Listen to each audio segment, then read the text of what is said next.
galera, beleza com vocês? Bom dia para todo mundo. Deixa eu baixar aqui um pouquinho o retorno para não ficar muito alto para mim e não me confundir também. Espero que todos estejam bem. Ótimo final de semana para todo mundo. Bom sabadão. Como é que tá o áudio aí? O áudio tá bom? Vamos falar um pouquinho mais perto então, para ver se... Ó, desculpa aí galera, qualquer coisa do nosso microfone aqui, mas sabe como é que é ao vivo. Sejam todos bem-vindos ao canal Olhar Sideral. Eu sou Robson Rodrigues, sou repórter, editor e apresentador aqui do canal Olhar Sideral. Se essa é a sua primeira vez aqui, muito obrigado pela sua presença. Deixa o seu like, deixa a sua curtida. Isso ajuda na divulgação do nosso canal. Antes de tudo, vamos aqui continuar com nossa live e já acelerar, porque o pessoal da NASA já está com a transmissão deles. Mas antes eu quero agradecer a presença de cada um de vocês que vão assistir agora, vão assistir depois. Se puder, já deixa o seu like, compartilhe com os amigos. Gosta de astronáutica, astronomia, ciência, tecnologia? Então aqui é o canal Olhar Sideral que tem essa proposta de oferecer a você informações de conteúdo de qualidade, de fontes realmente fiéis ao propósito aqui do canal. Tá bom, galera? Bom, quero agradecer o apoio cultural da internet, da melhor rede de fibra ótica da região, atendendo ao sul do Espírito Santo e também a região do Rio de Janeiro, a região litorânea e agora chegando ao Grande Rio. Acesse o site www.internet.com.br e confira os combos e as facilidades que a internet tem de oferecer. Tá bom, gente?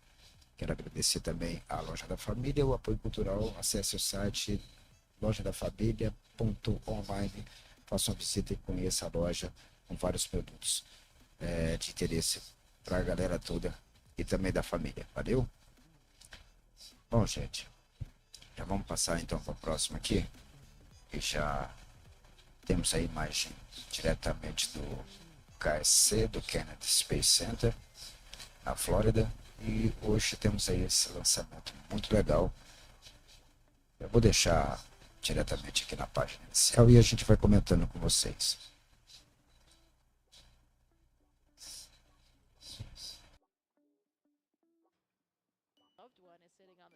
Rocket there. So, it's interesting. People think that it's us that are worried about something on launch day, but it's really not. We're very well trained. We have trust in our hardware, in our systems, and all of the people on the ground watching everything so closely. And I know for me, I was just nothing other than 100% excited that my childhood dream was finally going to come true.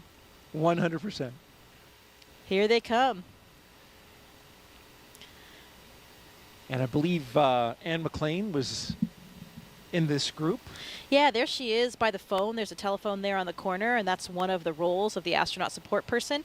Since it's a little bit difficult to dial things on a telephone when you're in a spacesuit. Yeah, there she is. Yeah, she actually has phone numbers of whomever the astronaut or cosmonaut is going to call, their spouse, family members, whomever, and they will have an opportunity to speak with them before they board the rocket.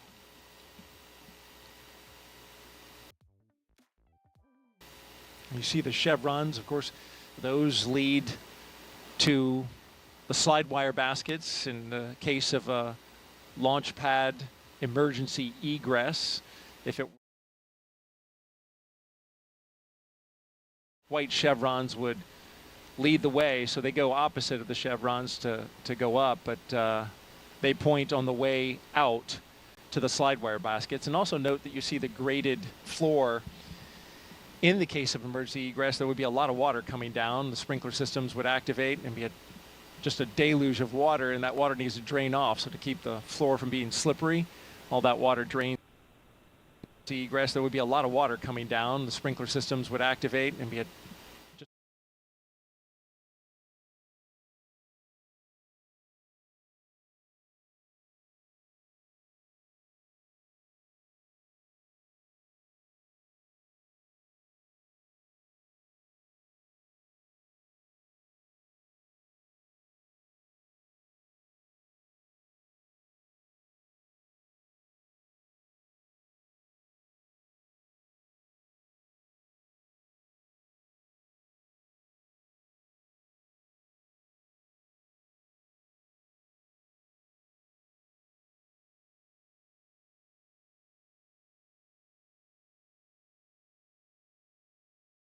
country code. Oh and- yeah, I made sure that I had exactly the right series of numbers to press because I really didn't want to mess up that call for them. Yeah.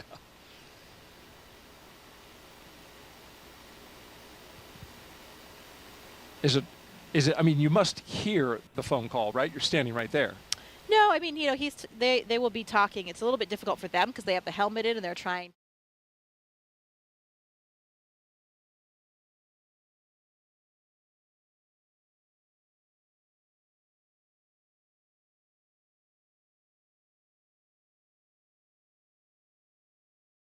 I do remember. Oh, look, Just- he's waving. He's waving on the Oh, cameras as yeah. well. Oh.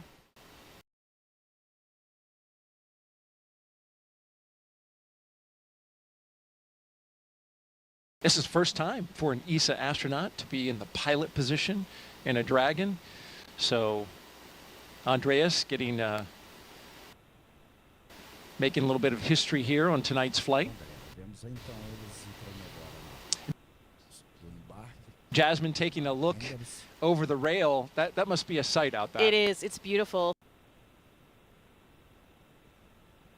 So as the astronaut support person, once they finish with the phone calls and they get everybody in the vehicles, you're kind of just standing there, so you have a great view.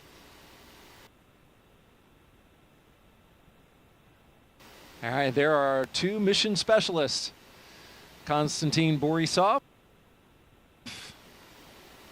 and Satoshi Furukawa. Fazendo aí então a tradicional pose para a foto antes do embarque.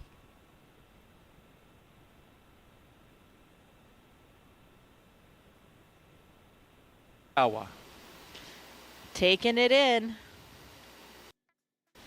But only the 4 of them will be making that final step to space. Everybody else has to come back down the elevator. That's right. And there's Jasmine Mobelli, the commander, and Andreas Mogensen, our pilot, making their way across the crew access arm into the White Room, where they'll get into the spacecraft. But first, Core on sign that countdown. meatball. Crew have arrived at the White Room and are preparing for ingress. We are on schedule. Yeah, that other tradition that we talked about. There's the last signature that they'll have to dole out before they get all strapped in. You know, it's interesting when we talk about all these training protocols that we have and the amount of time that we spend training, particularly for contingency scenarios. You know, that's where we really want to make sure that our skills Core on are sharp countdown. and we are Crew have ready for arrived that at the White Room and are preparing for ingress. We are on schedule. in the event of any kind of emergency. We're ready to execute and get the job done. And most of our training for our ISS missions ends up being for launches and landing. And if you think about that, we're talking now about a 6-month mission on the space station, and that ride to space is only a few minutes and a number of hours before they get to space station, and coming down's usually even quicker depending on the profile. So it's really only a minuscule fraction of our entire mission, but because it is such a dynamic phase of getting to space and coming back, that's where a lot of our training is really focused. and as it should be, as you mentioned, the most dynamic part. There's a lot of energy that is required to get into space, Core on countdown. Crew ingress has started. and you got to get rid of a lot of energy when you come back.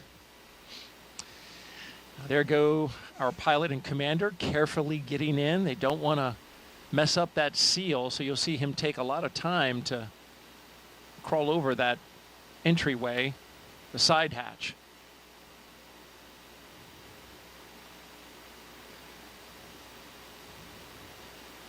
It's a cool view going down that access arm, isn't it? It sure is.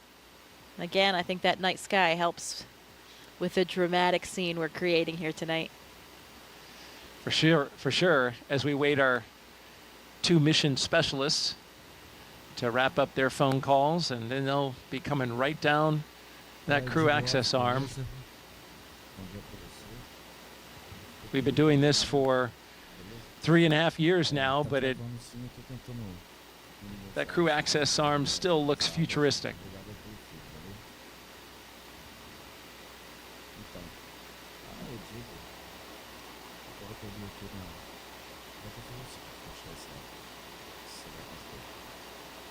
I'm sure quite a contrast, too, for the previous space flyers. You know, this is a whole new vehicle for them. So for both Andy and Satoshi, comparing the rides that they had before their first ride on the Dragon. Every vehicle is a little bit different in terms of the launch profile, the G's that you experience, how it feels going up and coming down as well.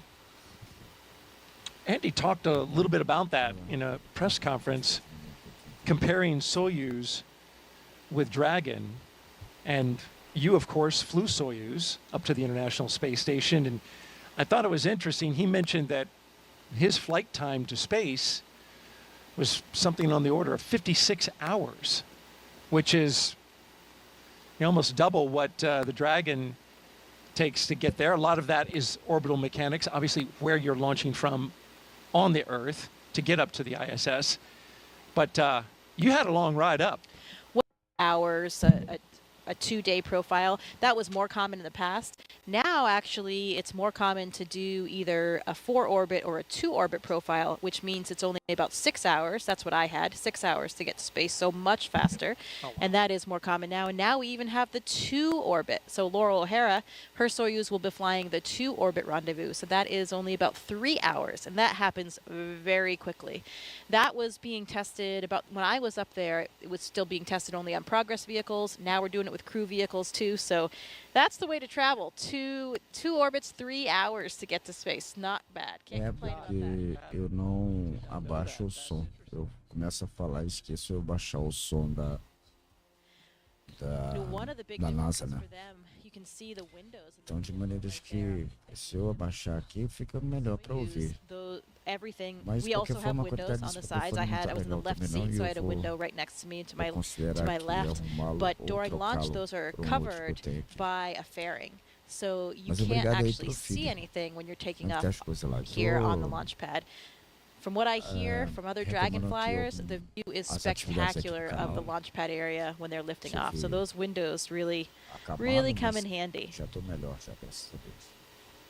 Ó, galera hoje que tá chegando aí no canal. Thomas Pesquet tells me those windows are also really useful for viewing the northern and southern lights, the aurora from space station. When the Dragon is docked, the orientation that you have looking out those windows, you can spot those aurora and see them coming from hundreds of miles away and get your cameras ready. And that's opposed to when you're just looking out at the cupola, sometimes you don't see them till they're already there, and then you're frantically getting your camera ready and trying to capture it. Sometimes it's too late. So those Dragon windows can give you a little bit of a heads up to get configured for the aurora. How about that? I mean, it's on my bucket list just to see an aurora from Earth. I just imagine what it'd be like in space. Well, you know, Daryl, people make fun of me for saying this, but it's still true. I've only seen them from space. So, you know, maybe that sounds a little bit annoying. I would love to see them from Earth as well, but it's nice to still say for now, I've only seen them from space. I was in northern Sweden last year hoping to get a view, but we didn't. LC-39A no Centro Espacial Kennedy da NASA. Got to be just right in order for that to happen. You got to have some, as I understand it, some solar particles coming your way, right? Yeah, you have to have the right things happening out there in the solar system, but also have to have good weather here on Earth so that your view isn't obscured by clouds or. And here come our mission specialists. On the left, Konstantin Borisov, and on the right, Satoshi Furukawa. They're even dancing their way down the hallway. Oh, they're loving it. Lembrando que nessa missão, esse propulsor aí de primeiro estágio participou das missões CREW-3 e CREW-5 da NASA. Também para a Estação Espacial Internacional. E após a separação dos estágios, o primeiro estágio do Falcon 9 pousará na zona de pouso, o LZ-1, na Estação da Força Espacial de Cabo Canaveral. Bom, durante o seu tempo no laboratório orbital, a tripulação dessa missão realizará demonstrações científicas.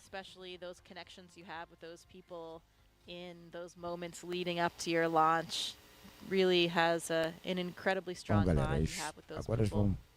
Estão sendo checados para entrarem dentro da Endurance. e aí serem postos lá nos seus Any assentos. good astronaut or cosmonaut always has a Sharpie with them. I don't think there's a Sharpie pocket on this suit, but the technicians are handing them Sharpies to get this job done. Yes, in fact, it's on the to-do list. Make sure that the Sharpie is in the white room. And you saw briefly Satoshi holding his arm up, and those zippers. They have zippers on each arm, zippers on the leg. Those got to be zipped up, nice and secure, so that that pressure suit functions exactly as needed.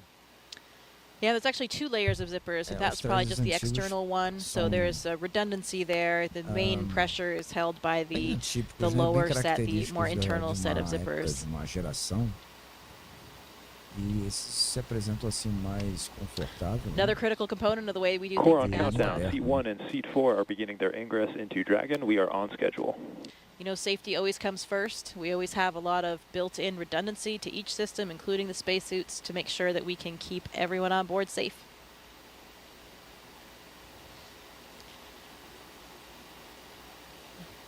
Another big difference that I'm sure Andy and Satoshi are feeling right now is the difference of the seats between Dragon and the Soyuz spacecraft.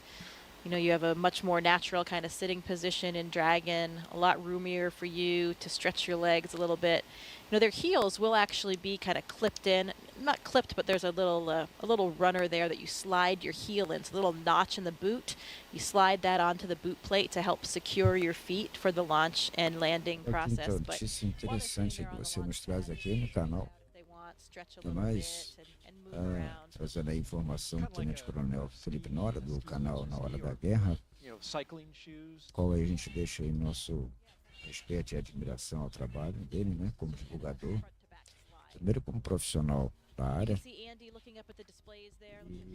e um grande divulgador científico. Então, vamos aguardar aí as próximas notícias, né, as próximas informações quanto ao novo astronauta brasileiro. They call them on their knee there. They have a tablet, so they have procedures on the tablet. If they have a few small items that they might need during the ascent, they can have them in that little satchel as well.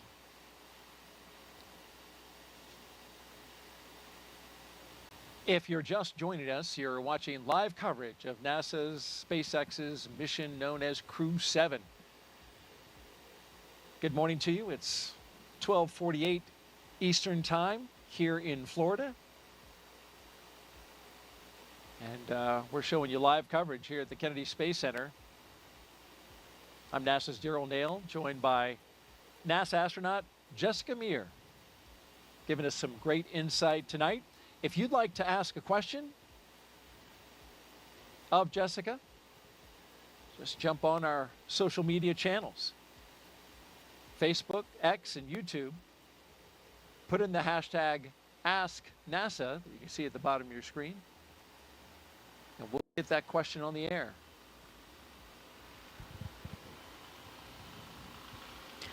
Here's some helicopters in the distance, maybe clearing the range, checking up on things, making sure that everything is good in the surrounding area.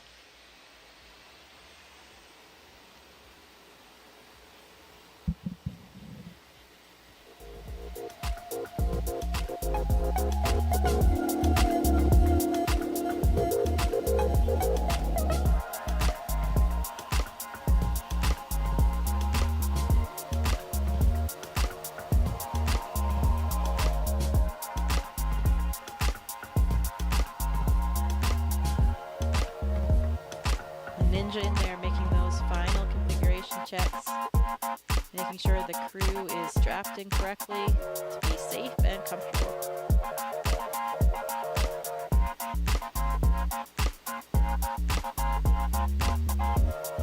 Another one of the key components on making their way into the Dragon is being aware of fog, right? Foreign object debris, that's a big deal in space flight. They wear special pads on the bottom of their boots that come off once they go in. And then, of course, those technicians want to be aware of anything that falls off the astronauts, make sure that they collect it. You certainly don't want something floating around inside the Dragon when you're launching. Yeah, and it's true. Everything floats. I remember that when we made it to space, and you never forget that moment when you first experienced weightlessness. But everything experiences weightlessness. So any little particles that were down on the ground that you don't even see, you don't even notice because they're on the floor, everything kind of starts lifting up and coming up. So you really want to avoid having anything else in there that can float up and get lodged somewhere in the hardware or get in your eyes or something like that. But stuff you never really think about, here on Earth. Those are the little things that make living and working in space more difficult, but a lot more fun as well. Do you remember anything in particular that floated up that you weren't expecting? No, not really that I wasn't expecting, but that moment, I didn't know about the little particles or dirt pieces on the floor or stuff like that, I hadn't really thought about seeing those things lift up, but I had my tablet strapped to my leg, and I also had a little stylus that was on a lanyard strapped to that. Your pencil or stylus is floating there in front of you, and you never forget those initial moments of weightlessness.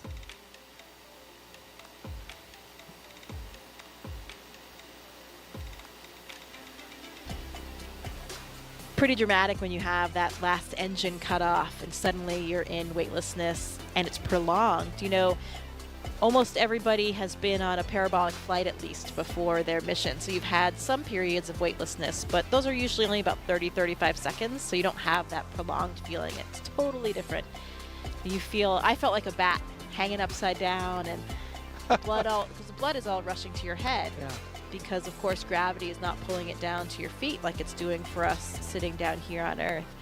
Like you're hanging off the monkey bars, that kind of feeling of all the blood rushing to your head, and then it just doesn't go away. You kind of get used to it, and your body adapts a bit and becomes accustomed to the feelings, and you have a little bit of a redistribution of your body fluid, so things change over time. But yeah, I just felt like I was hanging upside down, and here you are. You notice that. I've noticed that when I'm watching interviews on the International Space Station, some astronauts will look fuller in the face, and that's got to be exactly what you're talking now. Their blood pressure and all the pressure of the fluids internally are now going to distribute differently in space, right? Yeah, you actually look different. Yeah, the pressure kind of remains the same, but you have a redistribution of where the fluids are. So Okay. Yeah, exactly. You have this upward shift because we're not pulling things down with gravity. So yeah, some people have a much fuller face. Yeah. I thought it was great. It gets rid of those under eye bags and wrinkles.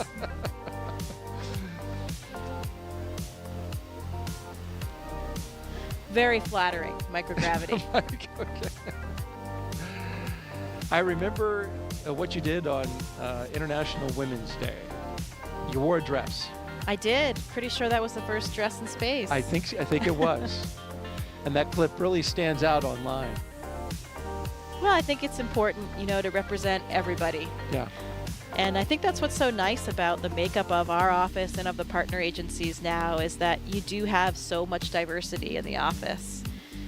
Astronauts don't just look like one thing anymore. They don't come from one mold. We have people in our office that are, still the traditional military test pilots like the first astronauts, but we have scientists of all types. We have medical doctors, we have engineers, we have men, we have women, we have people from all different ethnicities and backgrounds, and that makes it just a much more interesting place to work. There are so many studies on the ground, right, that show that we have more successful, more productive teams when we have that kind of diversity and actually much more job satisfaction as well. Mm. I believe we have a social question as the astronauts are getting comfortable in their seats, got their harnesses on. Coming up in a little bit, we'll be articulating their seats up to launch position. And here's our question from Savannah again, who is here taking everything in with the NASA social group. How is it decided, Jessica, who gets to go up on each designated mission? Well, it's certainly not decided by us, I can tell you that. And we have a chief astronaut for each space agency, and for us that's Joe Acaba. We talked about him. We saw him in the suit room, and basically that chief gets to decide who is the right person to fly for each mission, and we get approval from people above him, his bosses as well. But he's really responsible for forming those crews and getting everybody assigned on their missions and making sure that he has a nice crew complement. And there's certain skill sets. All astronauts, as you mentioned, are not the same, but then there are skill sets that once combined with a crew Ready for comm check. are complementary. Copy, Dragon. Stand by for umbilical comm check. Yeah, absolutely. Now for the space station, we all have the same training. So everybody is trained on everything from science to spacewalks to flying the arm. CDR, PLT, MS1, MS2, comm check. Loud and clear, help me. Core, loud and clear. Has you loud and clear. How me? Core's got you loud and clear. This one has you loud and clear. How me? Core's got you loud and clear. So I have you loud and clear. How me? Core's got you loud and clear. Umbilical comm checks are complete. Report when ready for seat rotation. Thanks, Dragon, roll test.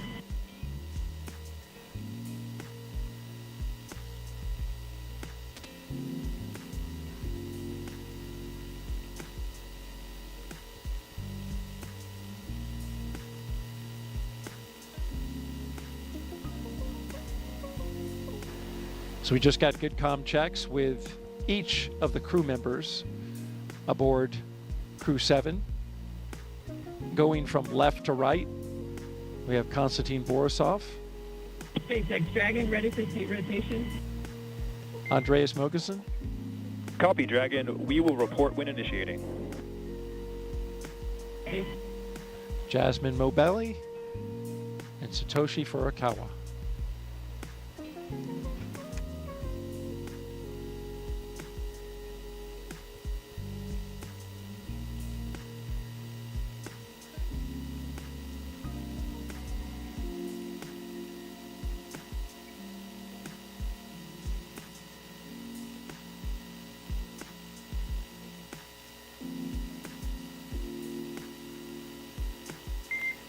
And Dragon SpaceX initiating seat rotation.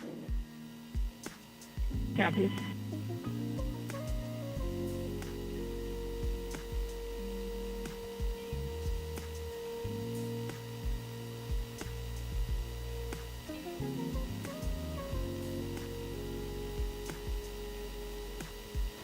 So there they go. With a big wave as they rotate the seats upwards so they can be better configured for launch, of course, and also they'll be able to see their display panels directly in front of them. Yeah, and the main reason why we want to launch and land in that position is for the G forces, the gravitational forces that we experience. Get up to 3 or 4 Gs on launch and landing, on a nominal launch and landing. And when you take those G forces through your chest, so when you're on your back, those forces are coming straight down, so they're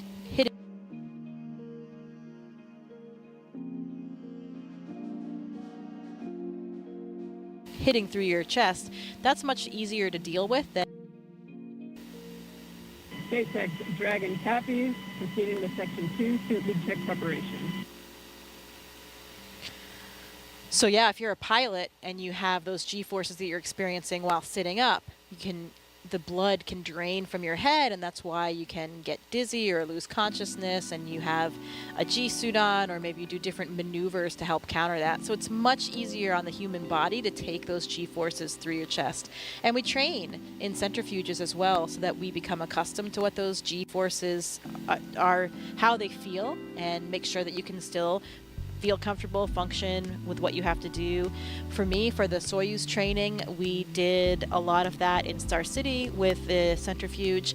We went up to 8 Gs, And we also did some landing profiles under the G, so you're in the centrifuge and you're controlling where your descent is to make sure, what that would really feel like for the real day. And actually I was pretty surprised, taking those Gs, as we said, through the chest is a lot easier to deal with. 8 Gs is a lot, though. 8 Gs is a lot, and that's a lot more than you would experience on a normal launch and landing, but that would be for the Soyuz for a ballistic entry. If you had something a little bit off nominal with your re-entry and you went into that different type of profile, you could experience around 8 Gs. So that's why we train for that. The SpaceX crews do centrifuge training as well here in the US. And I'm not sure what the maximum of that profile is. They probably fly similar. I think they actually fly the real Dragon profile for launch and landing, which would be up to around 4 Gs.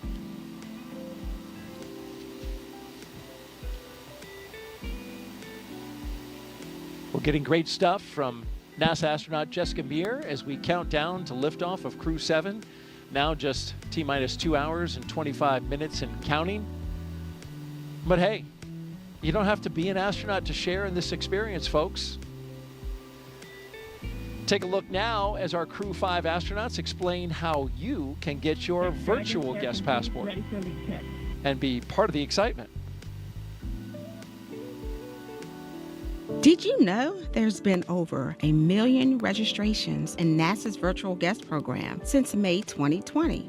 From your neighbor to the CREW-5 astronauts, you might be surprised who is a NASA virtual guest. Do you have Mars 2020? I do. Do you have James Webb? Sure do. Do you have CREW-5? Well, I've got it here, and you guys have it here, but I missed it here. We conducted over 200 science experiments and technology demonstrations on our mission. We loved being part of Expedition 68. We even remembered a virtual guest passport for Einstein, our free fall indicator, but we forgot to register and missed the stamp. Even if you're doing existing research, never miss a stamp from NASA's virtual guest program. Whether you're en route to the International Space Station or located anywhere around the globe, register at nasa.gov/virtual guests to receive updates on missions and milestones. As a virtual guest, you will receive curated resources and a stamp for your passport following a successful launch. Remember, you only get the updates and stamp if you register. I joined. I won't miss it next time.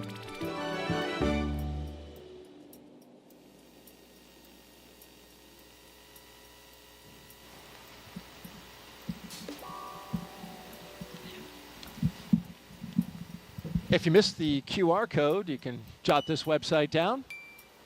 Just register on nasa.gov/virtual guest. It's all one word. You can see it on your screen along with the QR code. Be our guest. We want to have everybody here with us along with our mission. It's incredibly important to us. This isn't our mission, not as the astronauts or cosmonaut on board. This is everybody's mission. All of our agencies, all of our countries, really the entire planet and all of humankind. And we really do take that seriously. It's a lot of responsibility, but we want to be able to share it with everybody. It's an important part of the job.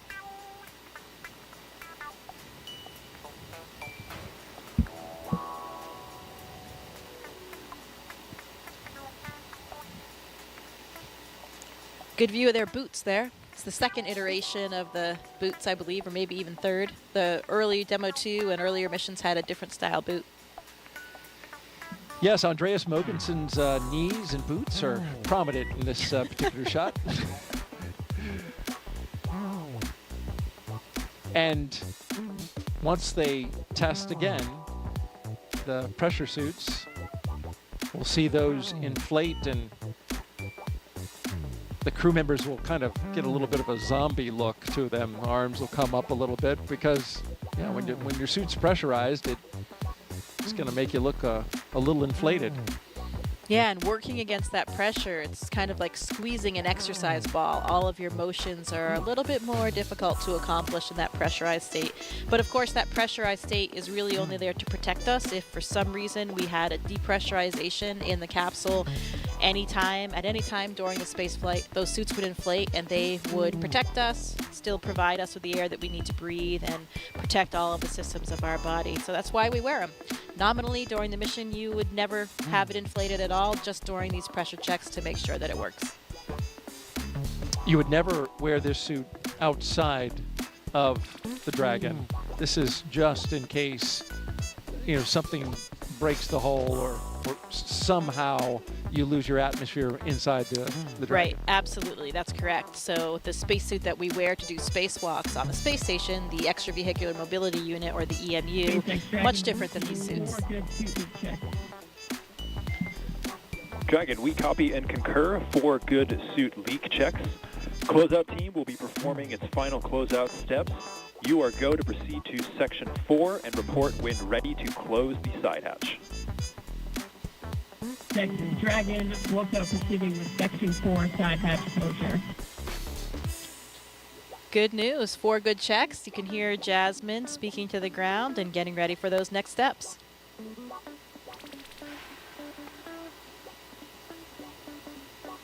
And the SpaceX team and CREW-7 is right on schedule.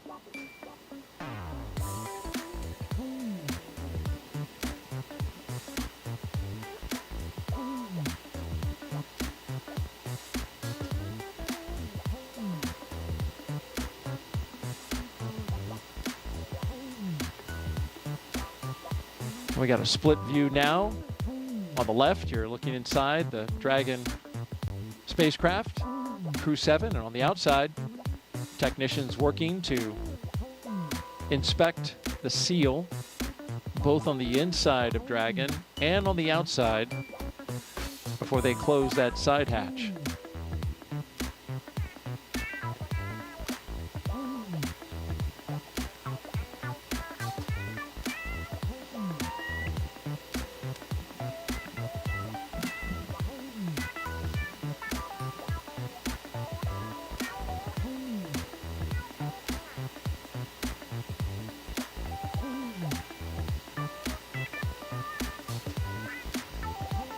Dragon crew is ready for side hatch closure. Yeah, like you mentioned before, really important. Copy Dragon, crew is ready for side hatch closure. At this time, we are also going to proceed into our pre-launch comm checks. Want to make sure nothing is along that hatch seal. Even a hair, something as small as a hair, can disrupt the seal. Another reason why those ninjas are all really covered up, so that they don't, have anything fall in when they're going in and out of the hatch. In fact, we did have a hair breach the seal and had to reopen it up on a previous mission and get it cleaned out. Exactly. Another reason why we do these checks, to make sure everything is in the proper configuration before we go. Dragon, SpaceX, comm check. SpaceX Dragon has you loud and clear. How me? Core has you loud and clear. TDRS comm check is complete. Stand by for comm checks with DC, MD, and LD in the launch configuration.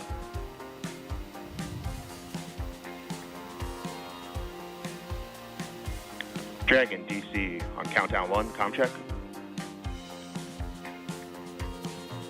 DC Dragon has you loud and clear. How me?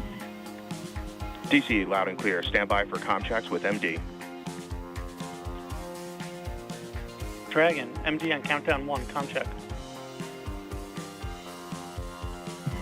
MD Dragon has you loud and clear. How me? MD loud and clear. Stand by for comm check over Dragon to ground. Dragon, MD on Dragon to ground, comm check. MD Dragon has you loud and clear. How me? MD loud and clear. Stand by for comm checks with LD. Dragon, LD on countdown 1, comm check. LD Dragon has you loud and clear. How me? LD, loud and clear. Stand by for a comm check over Dragon to ground. And Dragon, LD on Dragon to ground, comm check. LD Dragon has you loud and clear. How me? LD, loud and clear. Let's go fly. Let's do it. And Dragon SpaceX, launch configuration comm checks are complete. Dragon copy.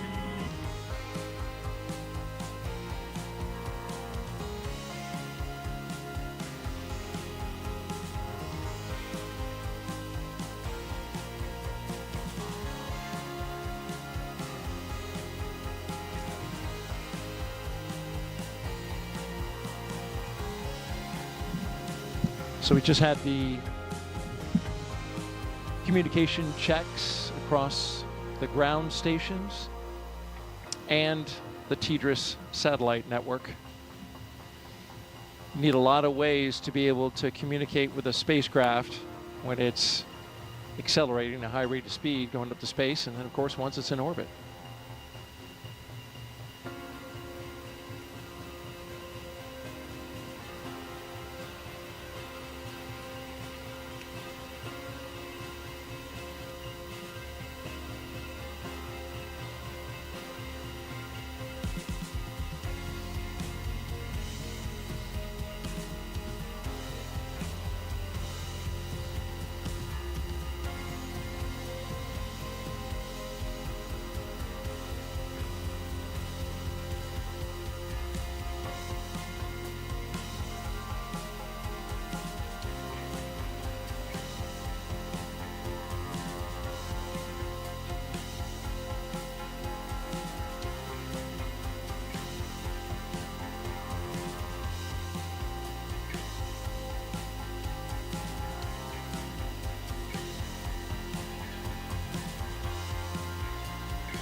You're watching live coverage of NASA and SpaceX's CREW-7 mission to the International Space Station from Kennedy Space Center in Florida. NASA's Daryl Nail joined by NASA astronaut Jessica Meir as we count down to liftoff. CREW-7 got up early this morning, T-minus 7 hours. Had their medical checks, their pre-launch meal. Got suited up at roughly around T-minus 4 hours. Drove out to the pad. Arrived at the pad at right around T-minus 3 hours and change. And since then, they've gone up the launch tower and into the Dragon, where they are strapped in, secured, had their suit leak checks, individual comm checks, and spacecraft communication checks. And now we are awaiting the closure of the side hatch. And we've got a range of time in which this can happen. Yeah, we're looking pretty smooth so far. Those good leak checks, good comm checks. Crew is all situated and ready. I think those feelings of anticipation are building up now as they start thinking about what's going to happen in 2 hours and 13 minutes from now. It will be exciting, and we will have...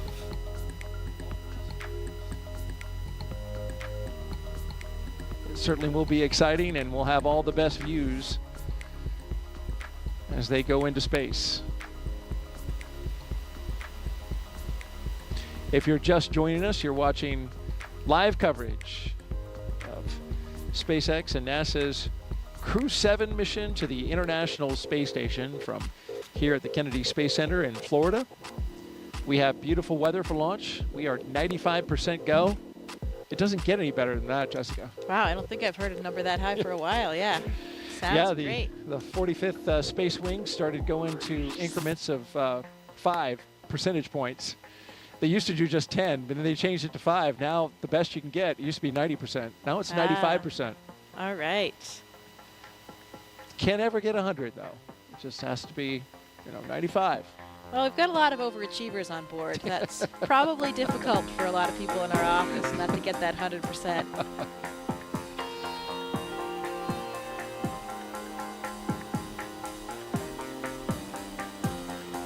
It is Florida, though. It's always unpredictable around here, with winds, with thunderstorms, clouds. Luckily, we don't see any of that tonight. Or this morning, I guess I should say. This morning, indeed, 1:15 a.m. Eastern Time right now, here on the East Coast. United States. If you're watching over in Europe or Japan, well, it's closer to the afternoon, especially over in Japan. Of course, we have JAXA astronaut Satoshi Furukawa. That nation, strong participant.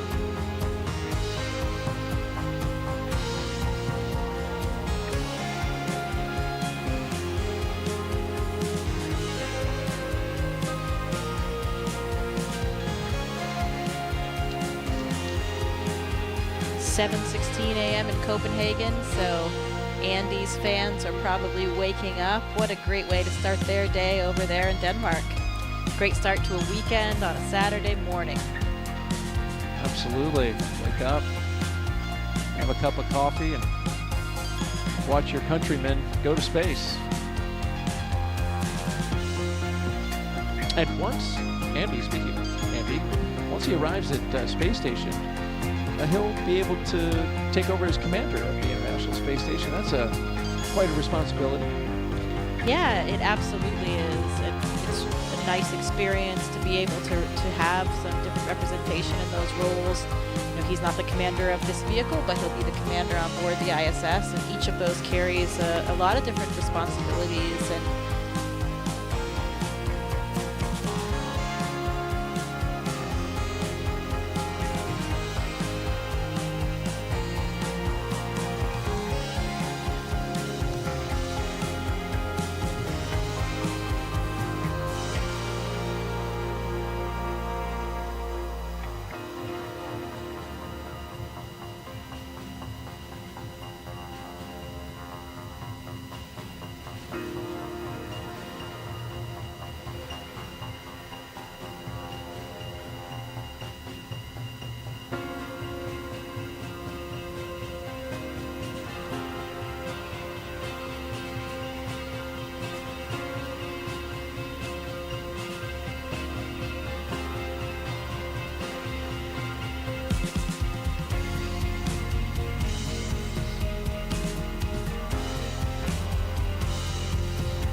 so our next step will be closing that side hatch, is that right?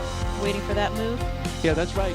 We expected that at T-minus 2 hours, 13 minutes, but they have a window of time in which they can close that side hatch. And then they'll pressure test it, do the leak check on the side hatch. There's a lot of margin built in to the timeline.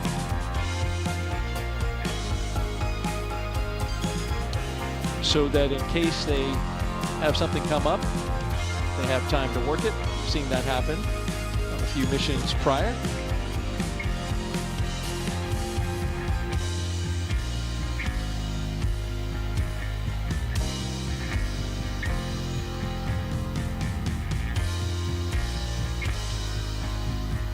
Getting some more thumbs up from the crew, more waves.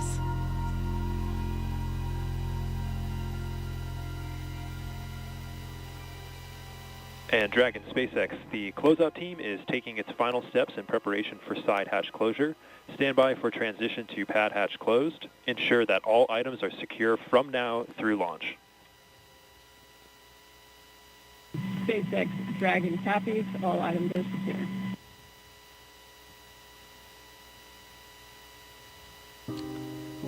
Just like we mentioned, want to make sure that things aren't going to be floating away from them in the launch environment. Straps and Velcro are your best friend when you're in space.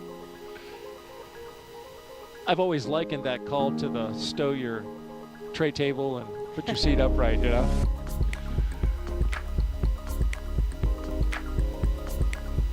No in-flight service for them, but like that question that was asked earlier, there will be water and snacks.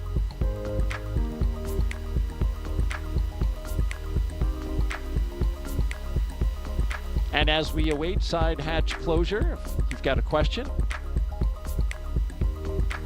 for our own Jessica Meir, NASA astronaut, just punch up hashtag AskNASA on the social sites, Facebook, X, and YouTube.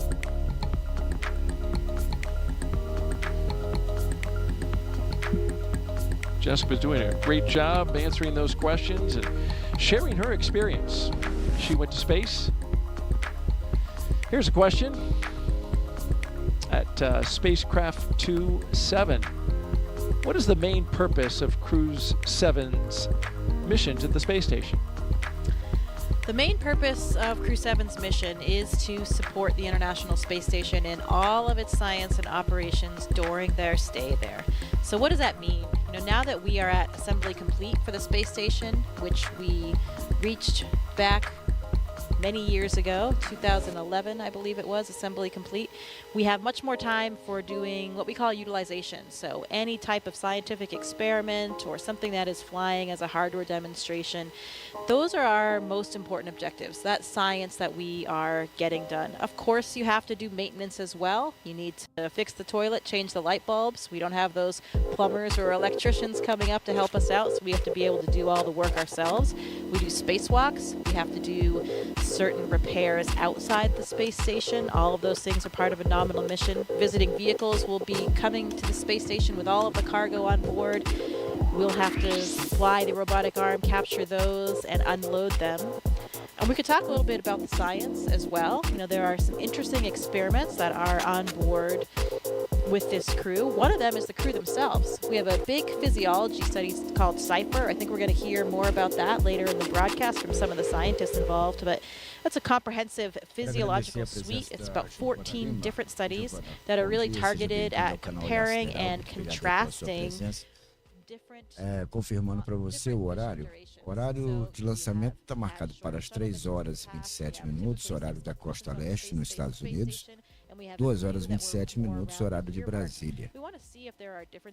Bom, a porta principal, o compartimento está sendo fechado agora nesse momento. Todos os astronautas já se encontram dentro da Endurance, da Dragon, que tem o seu destino para a Estação Espacial Internacional.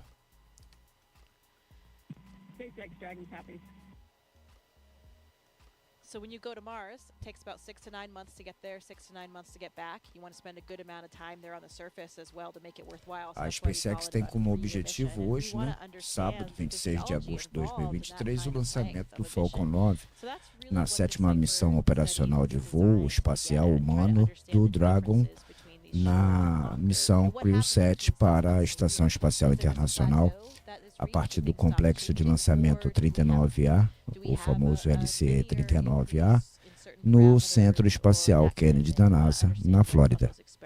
A janela de lançamento instantâneo é às 3 horas e 27 minutos, ET, ou horário da costa leste, nos Estados Unidos, 7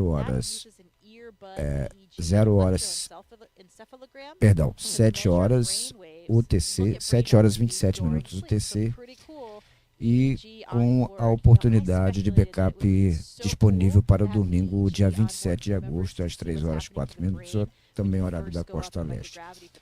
Mas eu creio que hoje está normal, inclusive o hold de ontem foi por conta de procedimentos que necessitaram ser executados na Estação Espacial Internacional, e assim que foi restabelecido, inclusive a Progress já fez o seu atracamento ontem, e justamente por conta desse procedimento também foi adiado o lançamento de ontem para hoje. Então, em breve, a partir das 2 horas e 27 minutos, horário de Brasília, será o lançamento mais uma vez, da Dragon pelo Falcon 9 da SpaceX. Muito obrigado a todos. Continue conosco. Obrigado pela audiência, para você que está nos assistindo agora e que também vai nos assistir depois. Se você não é inscrito ou inscrita no canal, por favor, considere se inscrever, deixar o seu joinha para ajudar no engajamento e também compartilhar com os amigos, que isso também ajuda na divulgação do nosso canal. Lembrando a todos que meu nome é Robson Rodrigues, sou repórter, editor e apresentador do canal Olhar Sideral. Então, se essa é a sua primeira vez aqui no canal Olhar Sideral, muito obrigado por sua audiência. for Dragon. Okay, Jaws, we'll keep this one short at this time. The Dragon team and F9 Vamos team continuar are not acompanhando tracking então, any issues, e daqui a and you pouquinho a gente couldn't ask volta for com better mais weather. informação. How copy? Dragon copies. Good to hear.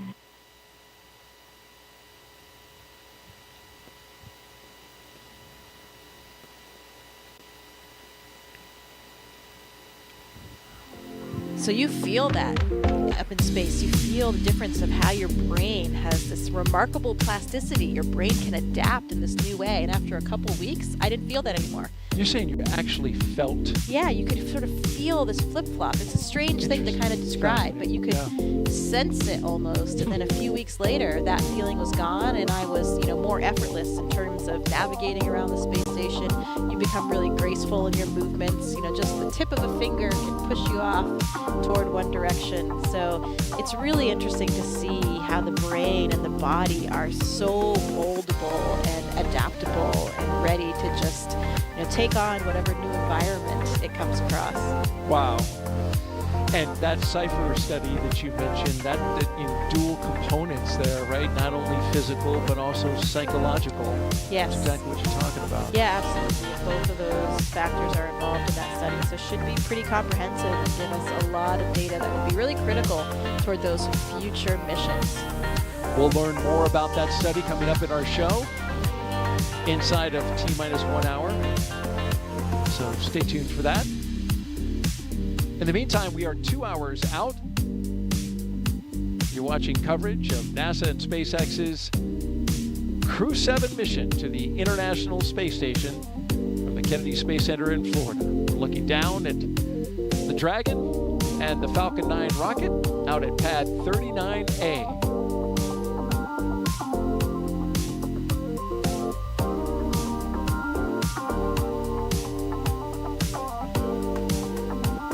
Been a smooth countdown so far. Countdown proceeding nominally.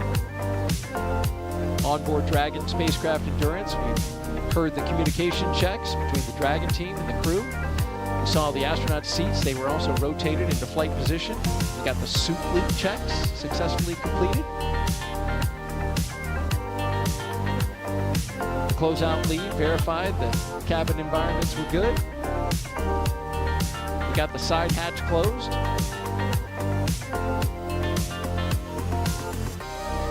And then after all that, the SpaceX closeout team will perform the final leak check on the hatch.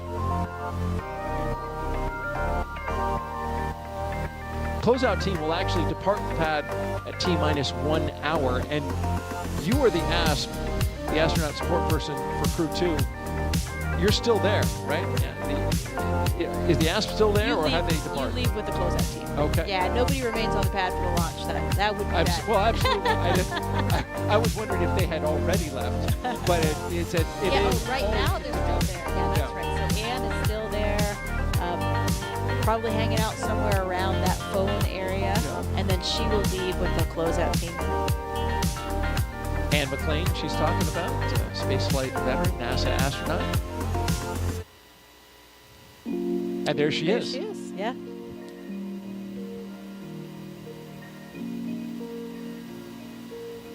So those technicians, they stand by at that location. They are just on the other side of the crew access arm in the launch tower. And then you have a designated SpaceX team that is inside that white room.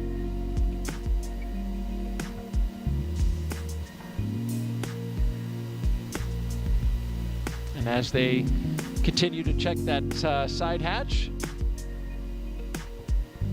been getting some great stuff from Jessica. Just fascinating to listen to you talk about all the aspects of space flight and the experiments that are going on and what it was like for you. We certainly know that space flight is not child's play, but did you know that every Dragon astronaut crew brings a stuffed toy with them? Its purpose? Well, when the toy starts floating, the crew then knows that they have reached 0 G. That's the confirmation.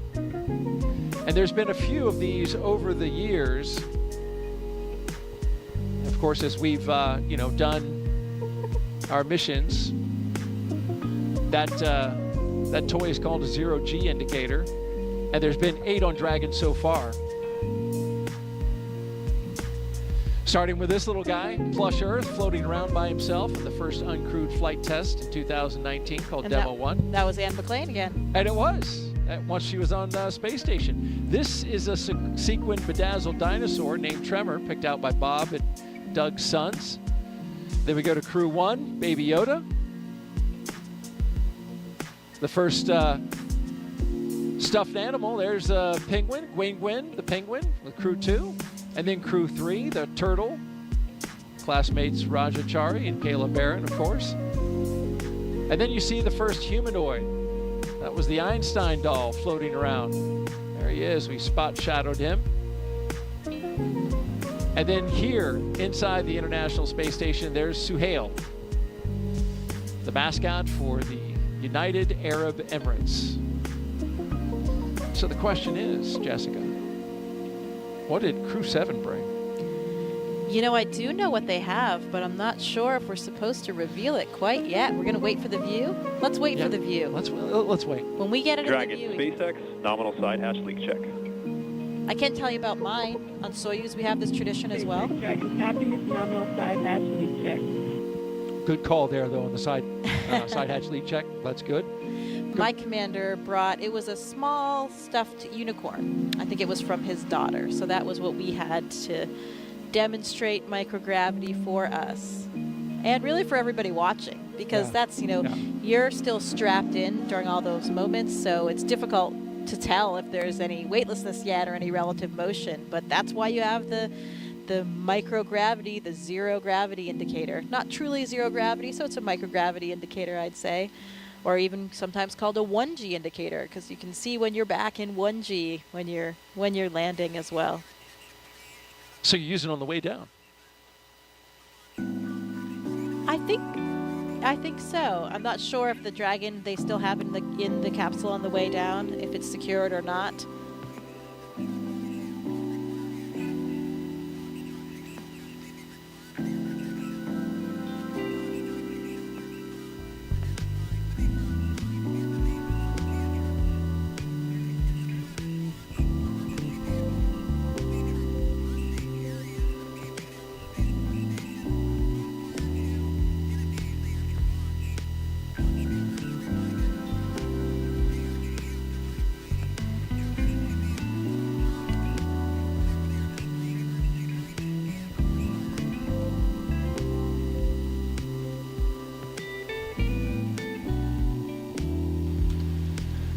Yeah, it's a fun tradition though, and it's, a group activity, or at least usually up to the discretion of the commander, who's going to choose it.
45% women right now, but heading in the right direction, really like all the STEM fields. And that's why it's such an exciting time when we are starting to have more equity from different backgrounds in everything that we do.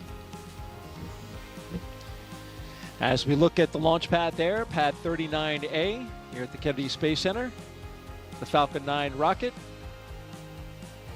and the Dragon spacecraft on top. We're counting down towards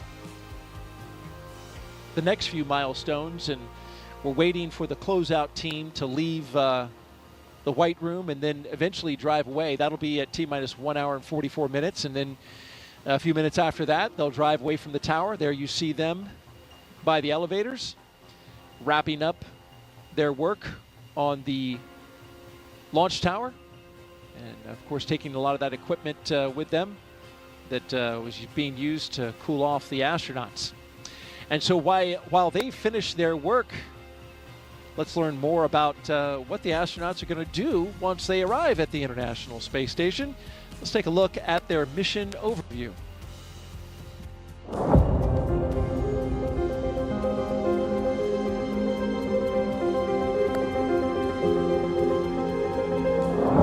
Our CREW-7 mission will take our 4 crew members to the International Space Station, which is, think of it as an orbiting laboratory around the Earth. In the broadest sense, CREW-7 and Expedition 70 is about the exploration of space, because a lot of the science and technology development that we do on board the space station not only benefits future missions to the Moon and Mars, but it also benefits humanity and it benefits the Earth. The main topic of our work is always science, so we have numerous scientific projects and scientific experiments which we are part of. We're doing science and research on ourselves, our human bodies, and how we react in space so that we can eventually go further in the solar system. Using the long-lasting microgravity environment on board the International Space Station, which we cannot obtain on the ground, we can perform many scientific research that makes our life on Earth better. Well, with my international upbringing, I'm especially proud of the fact that our CREW-7 mission has 4 different astronauts from 4 different countries. And it's just something really special when you think about we've all come from very different backgrounds. We have different cultures and different traditions, but we share those with each other. Working as a team, we can back up each other and accomplish the mission easily. And I hope that this is something which can show the world how we can achieve big things when we cooperate and we work together. It's a human being's instinct to broaden our boundaries. Humans have always wanted to push the boundaries. We're curious beings. We want to know what is out there. We want to see what's behind that hill. We want to see what's behind that sea. We want to see what's behind that planet. Every time we've explored in the past, it has been beneficial to humans and to humankind. We always learn and develop technologies that help us. We learn more about our home planet. We travel out into space to gather knowledge, to expand our understanding of our world and the universe, and return that knowledge to the Earth, to humanity, for the benefit of us all.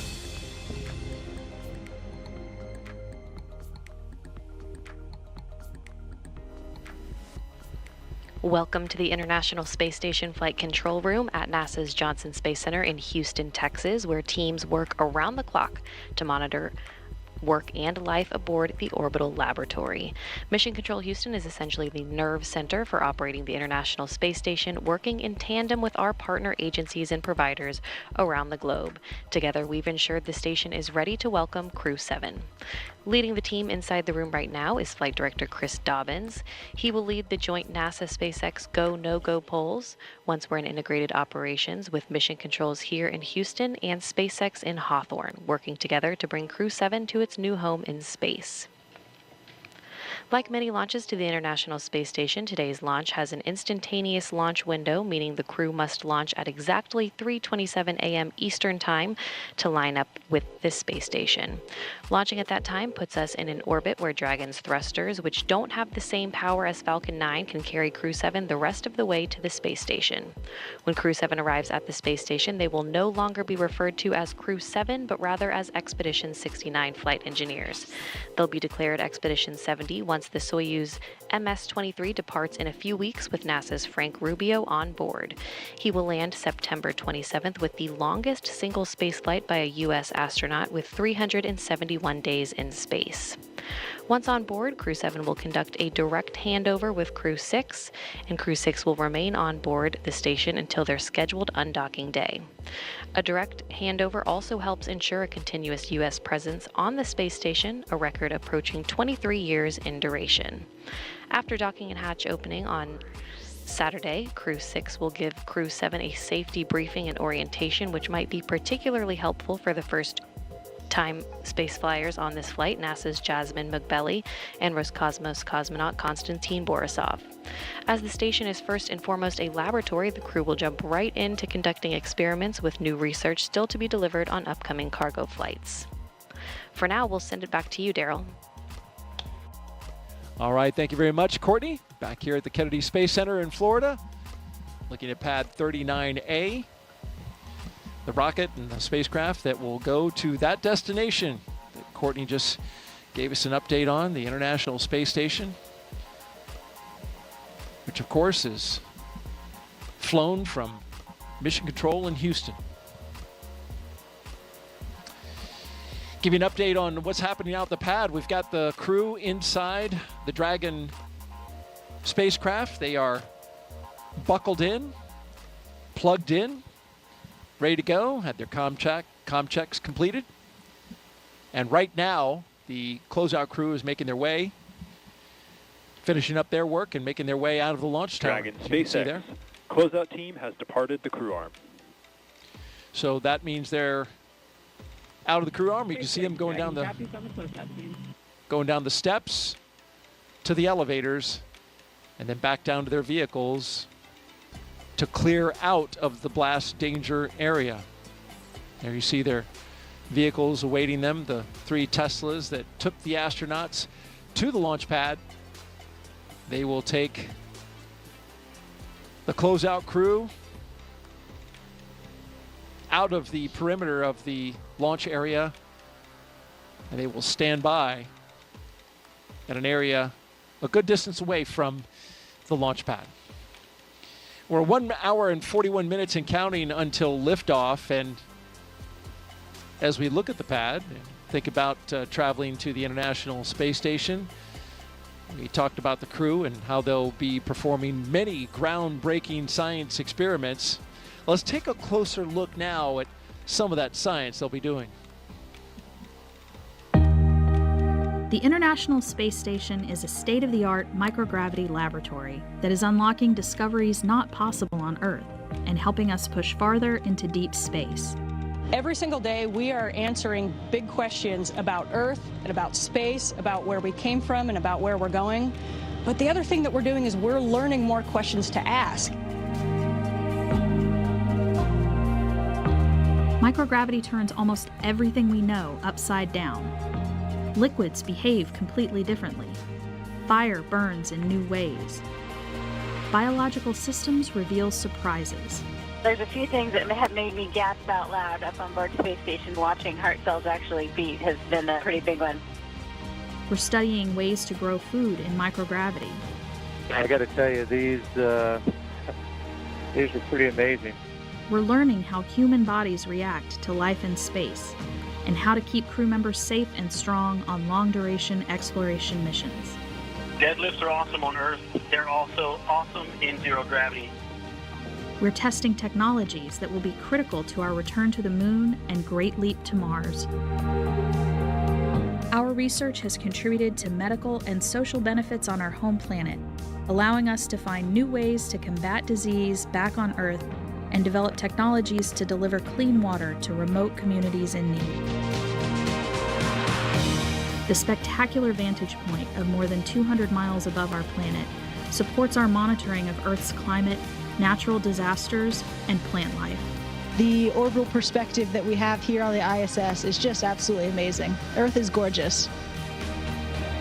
The growing new space economy, so vital to our continued progress in space, is flourishing in low Earth orbit. We're inspiring future generations from a platform that is one of the largest international collaborations of our time. We're doing science at 17,500 miles per hour. Come along for the ride.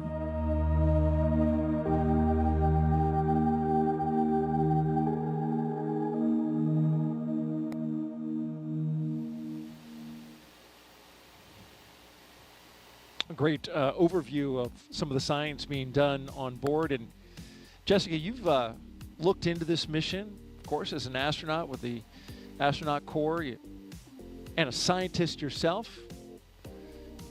Pretty curious about some of the science that's going up on this mission. Yeah, we talked about some of the experiments already, the CIPHER, physiology and psychological experiment, the sleep in orbit experiment. There's another one that I find particularly interesting. It's called ISS external microorganisms. So this is a really cool one because for the first time we're going to be taking samples during the spacewalk to determine whether or not the space station releases microorganisms through things like life support vents. So we'll be swabbing and collecting these samples to try to understand how far they go, how many of them are there, how far they travel, and get a good idea for what it would be like. In particular, if we think about going forward and being good stewards. Now, I like to think about when we travel, we need to be good stewards of our planet. So if we're going to the surface of Mars one day, we need to understand what kind of contamination we might be having and what kind of effect we might have on that planet. So this microorganisms experiment will help understand a little bit more of the impact that we have. And to me, that is the ultimate experiment because it is science and a spacewalk at the same time. Oh, yeah. My two favorite things. So if I could knock both out at once, I mean, that would be incredible. A double winner right there. And so they're going to actually swab the outside of the space station? Yeah, they're going to collect those samples during that spacewalk. How about that? Now, what are these vents that you're talking about? What are they venting? So some of the vents are for the life support system. So, we are introducing an atmosphere into the space station to give us the air that we need to breathe. And so there are some vents associated with life support systems in general, stuff that is off-gassed or released to the external environment. Out into space. That's right. Yeah. And so you're wondering if by chance there could be some microorganisms out there growing, which would just blow my mind if there were. Right, and perhaps rapidly evolving in the space environment. How about that? Fascinating. And as a scientist, Jessica, you did a lot of work early in your career. You've talked a little bit about that, and calls back to an experiment that is worth mentioning now that had some amazing results. And when you were working on this experiment, it even got a catchy name called Mighty Mouse. And I was wondering if you could share a little bit of that with our audiences. This is a mission to the International Space Station, and science is at the forefront. You were involved in an experiment that had some pretty incredible results. Yeah, the Mighty Mouse experiment is one of my favorite ones to talk about for a couple of reasons. One, I'm a physiologist, as we mentioned, and so there's a lot of similarities between the work that I've done and working with animals. This experiment looked at the myostatin and activin pathways. So these are very important molecular signaling pathways that influence muscle degradation or breakdown. So on the Earth, the researchers involved here have identified these as very important for providing possible targets to prevent muscle and bone loss. So you can see a picture here. These are two of the mice in question, the Mighty Mouse experiment. I think it's pretty obvious to the naked eye, even without a scientific background, that they are very different. So what you have here is what we call a wild type mouse on the left, the smaller mouse, just the normal mouse. And then on the right, you have a Mighty Mouse. And this was accomplished in two different ways in the experiment. One, by creating a myostatin knockout mice. So this means that this mouse actually does not have the gene for this pathway. So as you can see, this mouse, these myostatin knockouts, have 2 times the muscle weight compared to the other mice. So because you're blocking that pathway, degradation is not inhibited, and they have much more muscle on board. And you could feel that in the mice. When I was doing the experiment, holding the mice, you could feel how strong they were and how much bigger they were. Interestingly, when we treated another set of mice, again, just the normal mice, with a therapeutic agent, they also did not lose muscle or bone mass in space. What I'm pointing to right there in this picture, this is a bone densitometer. So we were actually putting the mice into this bone densitometer and imaging their bone density while they were on board the International Space Station to get these images, because we're looking at not only muscle, but also bone. These pathways are important for both muscle and bone. And why is this important? This is important for a lot of different reasons. First of all, here on the ground, we have a lot of different disease states that have different types of bone loss or muscle wasting. Muscular dystrophy, osteoporosis, heart disease, any kind of disuse wasting of the muscle for like elderly people or bedridden people. And if we can understand more about the mechanisms involved in these pathways, we can help those patients. And the other interesting thing about this experiment in general is that it also has applications to space. You know, you saw a video earlier of us exercising in space, incredibly important part of our day. We have 2-hour blocks on our schedule because if we don't exercise every day, we will have significant muscle loss and bone density loss. We have these really large systems on the space station, these pieces of exercise equipment to keep our bones and muscles healthy. But when we talk about going back to the moon, going to Mars for long periods of stay, we'll have smaller capsules. We won't have these big pieces of equipment. And so we might need to employ some of these strategies that we're learning about on the International Space Station. So that's why this experiment is such a favorite of mine. It really touches life back here on Earth, helping patients with various disease states. Also is applicable to the future of space travel as well. And even I'll cap it off with a really interesting story of the investigators. Sejin Lee and Emily Germain Lee, they met back in college. Sejin was working on the myostatin pathway, the one involved in the muscles, and Emily, before she was his wife, she was already working on the activin pathway, the one involved in bone. And they realized, although they were working separately at the time, they had this very complementary system that worked in concert. And if they worked together, then perhaps they could solve some of these even bigger questions. They were incredibly excited. They had always dreamed of having an experiment of theirs fly in space, and they had demonstrated these concepts on the ground. So it was really cool to be part of this team and watch that experiment come to fruition and to have such dramatic results. Again, those mice that were treated with this therapeutic agent did not lose muscle and bone density in space, while the ones that were not, just like us, had dramatic losses in both of these. So really interesting to see that these agents were successful in space and the applications it might have for the future. And amazing that it was, you know, an experiment. You know, the results, of course, incredible, and they obviously, you can see them in the photo of the mice and how it turned out. But I mean, this experiment was right in your wheelhouse, right? All of that came together, you know, both the scientists, you up on board the International Space Station as well. I remember reading, you know, I looked into the study a little bit in preparation for the show, and space was said as, you know, the ultimate bed rest, right? Yeah. Like, which is not good if you're trying to maintain that bone and muscle mass. Right. We need to make sure that we can bring astronauts back to be healthy. And when we think about going and walking around on the moon and Mars, we need to make sure that astronauts are healthy when they get there as well. My colleague Drew Morgan and I were super excited to be performing this experiment in space. He's a medical doctor by background, and me as a physiologist. We were utilizing our own backgrounds, and that was another one of the big contributions that we felt we made. And we even ended up on their scientific publication as well. How about that? Well, thank you very much, Jessica, for sharing that outstanding science.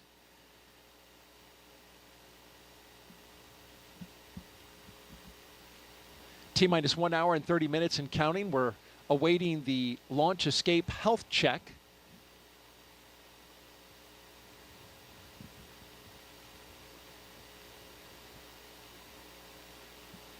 And then in a few more minutes, we'll get to our chief engineer technical poll.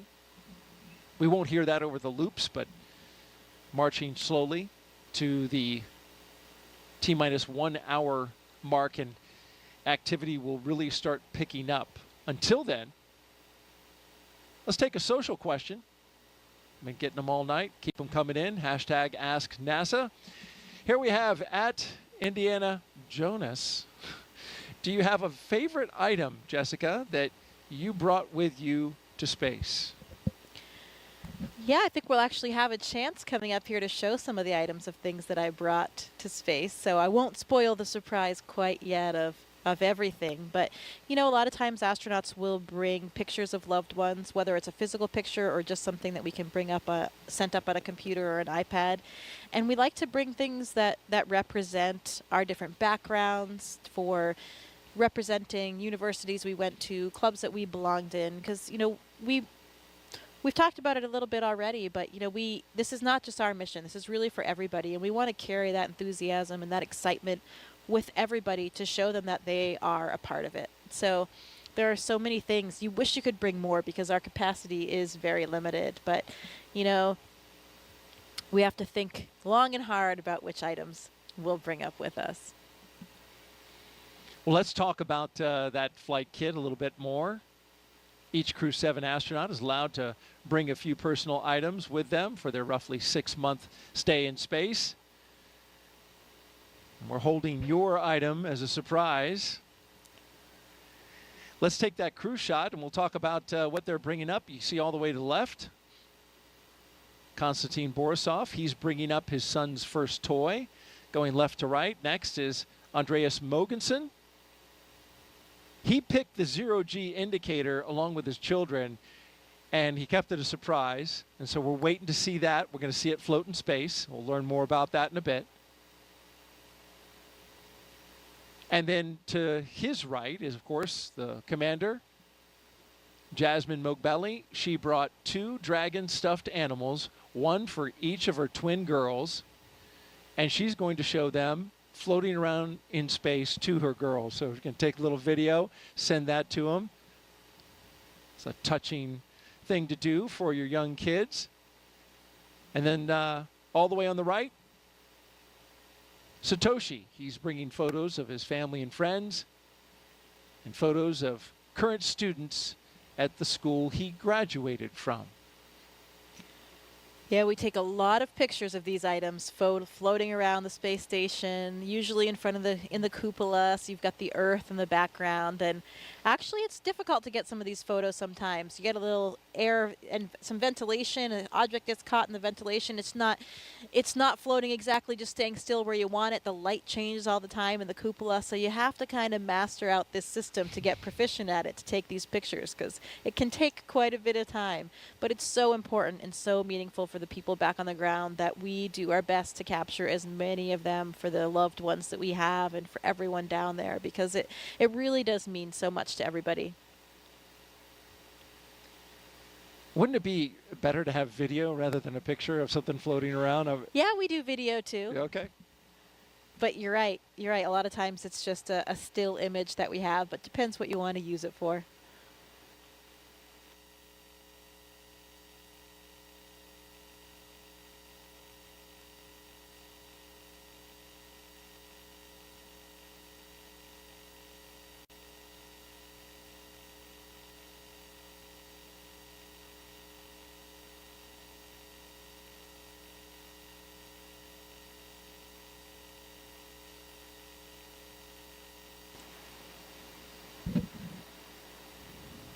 Great stuff there by Jessica Muir, NASA astronaut, with us on the broadcast. Thank you very much, Jessica. And continuing to count down 1 hour and 25 minutes and counting until liftoff of CREW-7.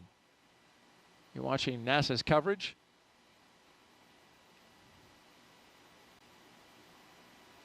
When these astronauts go up to the International Space Station, they'll spend about 6 months up there working scientific experiments that you just heard a few of them from our astronaut co-host. And then they'll come back down, and one of the traditions we've just started to see now is the astronauts coming back to the Kennedy Space Center to talk to the folks that help support the mission. And there's a lot of people here at the Kennedy Space Center working behind the scenes to make those launches a success. And recently it was the Crew-4 astronauts that took time out of their busy schedules to say thank you to the Kennedy team, and we've got to look at that. It is very surreal to drive around the grounds. The last time we were here, we were in quarantine, and so we were very isolated. We got to have our families around us, but we didn't really get to interact with a lot of people. But we could see all the hustle and bustle that goes on in order to make it possible for us to launch. It is hard to imagine looking over at the gantry from here, thinking back to when we were sitting on top of a rocket. It is a pretty amazing place to be able to come back to. Kennedy really has a special place in my heart. I think it was really important to all of our crew to have this opportunity to come back here and just thank the workforce here, our team members that made this flight possible. You know, I think as we think about spaceflight, it is not anywhere near an individual type of accomplishment. Yeah, just absolute gratitude for the teams of people that just ensure our safety, ensure that there's always an eye looking over every piece, every detail, and ensuring that launch goes off without a hitch. So many of you have been a part of that journey, your investment, your expertise, making us successful in our work and getting us home safely. And we're grateful for the work that you're doing. So it is incredibly special to be back here and get to actually interact and thank all the people that contribute to the mission and were able to get us off the ground and bring us home. It's just an amazing place, just such a talented pool of people that enable such amazing expeditions to fly out of the Kennedy. So it's really cool to be back here and to get to meet the people that are making all of that happen. You can really tell all those smiling faces just how much that meant for Crew-4 to come back and share their time and their words with the team here at the Kennedy Space Center. Well, you're looking live at Launch Pad 39A, the Falcon 9 rocket and Dragon spacecraft. We'll start fueling up the Falcon 9 at T-minus 35 minutes and counting. But in between this time and that time, got a few more milestones to go, including arming the launch escape system, rotating that crew access arm away, and then, of course, having the pole for the readiness to tank the rocket. This view right here, you're looking at special guests that have gathered at Banana Creek facility here on the Kennedy Space Center. Launch watchers. Got a big group here, which is impressive because it is 2 a.m. Eastern time, but it's always exciting to take in a crewed launch when you know that you've got astronauts going up on top of a rocket. And so they've all gathered pretty early in the morning here and pretty early in the countdown. An hour and 21 minutes to go. It's great to see the crowd out there at the Banana Creek viewing site. Got about 6,000 people who are at various viewing areas around the Kennedy Space Center. Banana Creek is one of them. Also got folks along a causeway that's just across the water, watching from those locations. Of course, we've got special guests up at a building we call the Operations and Support Building. We've got our own Jasmine Hopkins up there who will be interviewing some special guests here in the final hour. And they're joined by several hundred VIPs who are taking in the site from the 5th floor up there on the balcony. It's a great view up there as well.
We've talked a lot about the different astronaut classes this evening.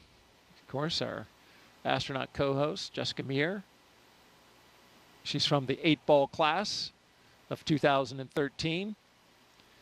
Our crew tonight, the commander, Lieutenant Colonel Jasmine Ogbeli, is the only NASA astronaut going up on this flight. It's a multinational flight.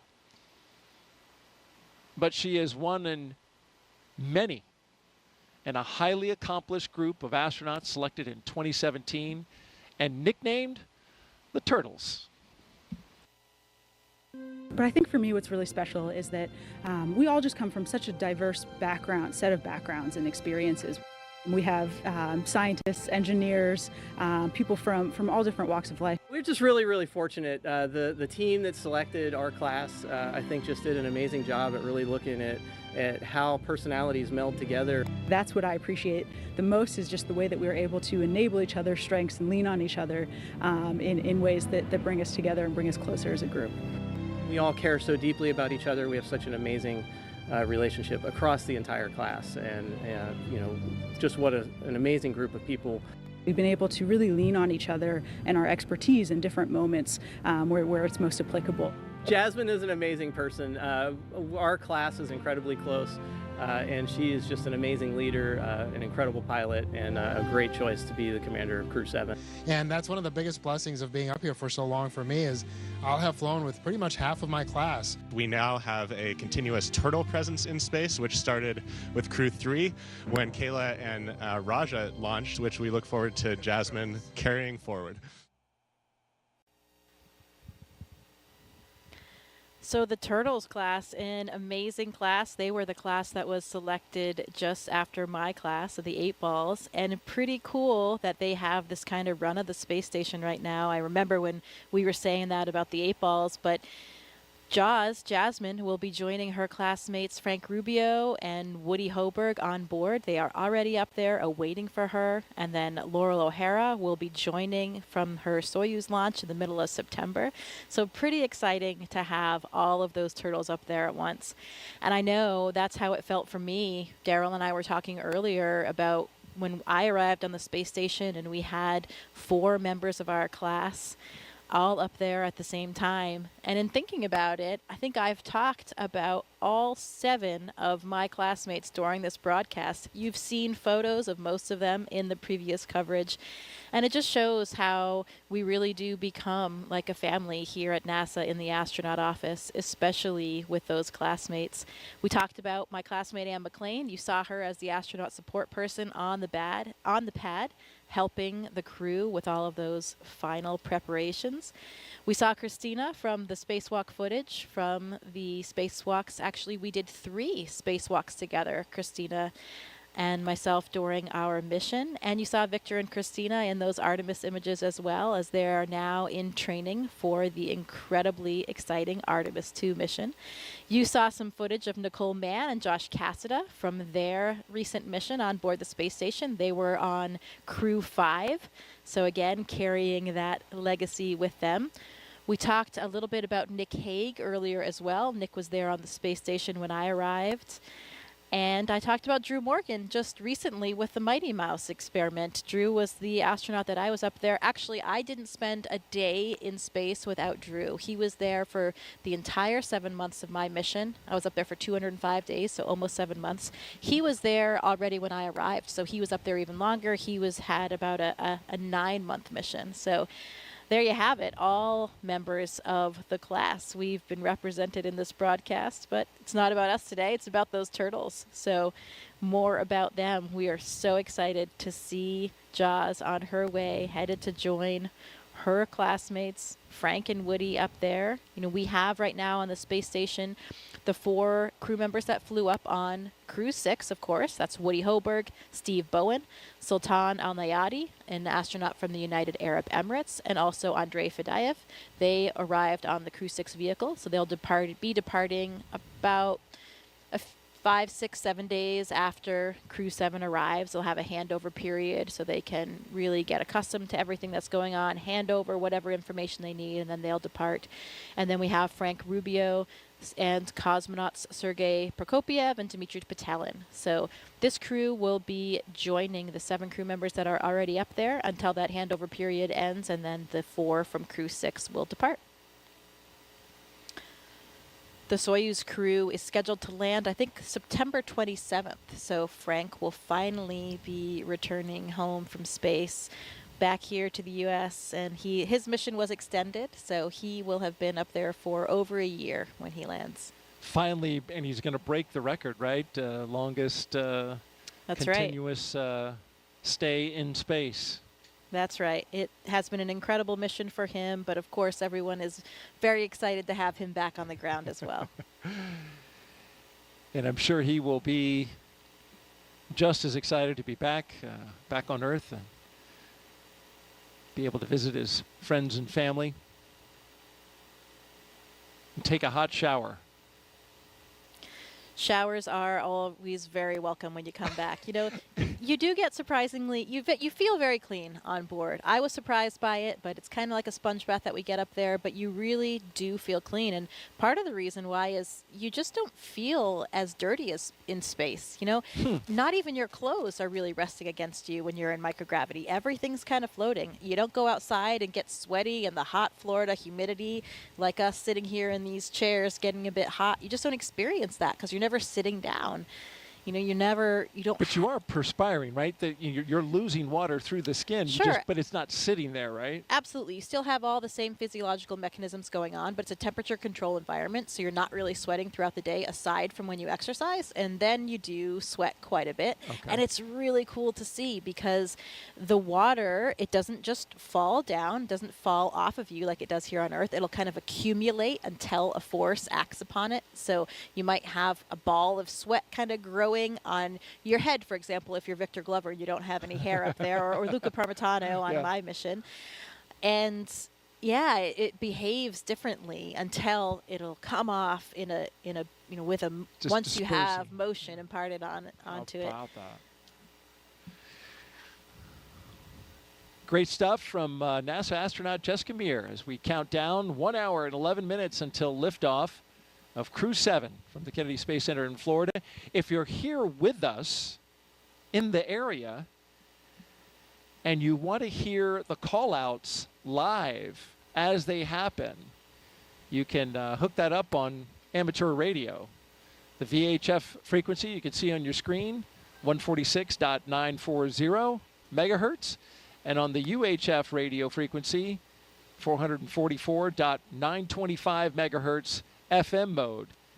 And you can hear that throughout the county here on the Space Coast.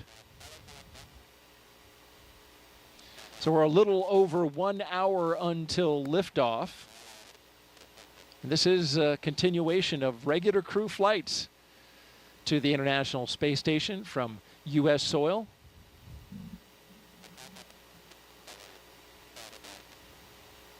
SpaceX's CREW-7 mission will be the company's 8th crewed spaceflight for NASA, following the crewed test flight Demo 2. It will also be SpaceX's 11th crewed spaceflight overall, including the private orbital mission Inspiration 4 and Axiom missions 1 and 2. Our crew at the very top in the spacecraft Endurance. It will be the 3rd flight for that Dragon that you see right there on top of the rocket. The Falcon 9 booster, well, that's a brand new one. Booster 1081. M1D on its first flight. MVAC fuel bleed has started. Oh, it's been a while, I think, since I've seen a brand new booster. Usually you have a seasoned one, right? It's really cool to see the differences because you can see that it's no longer white and pristine as they are reused more and more. Pretty cool to see. Yeah, you were talking about the booster, how, in the reuse booster, you've got that sooty exterior on it, and this is a brand new one. Of course, commercial crew program, they'll they limit the number of boosters in terms of their reflight for use on Crew to 5. The Endurance, its previous missions were CREW-3, CREW-5, and of course today, CREW-7. If you're just joining us now, we've had a great countdown so far. Weather is nearly perfect, 95% go. We've got a crowd of launch viewers on hand at our various locations around the Space Center. More than 6,000 people here in the local area, and of course, beyond that, outside the gate, even more.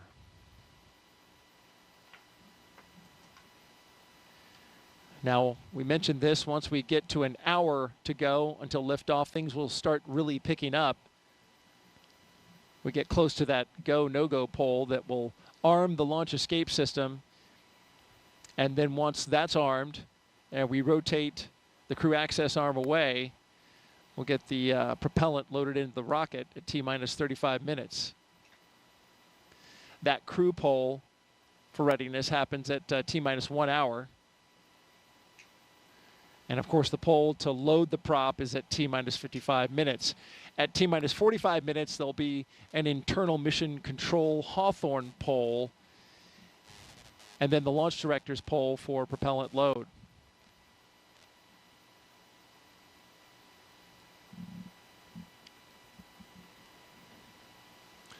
I mentioned the crew access arm. That'll retract when we get to T-minus 40 minutes. And the crew will get the call to close their visors and arm the launch escape system.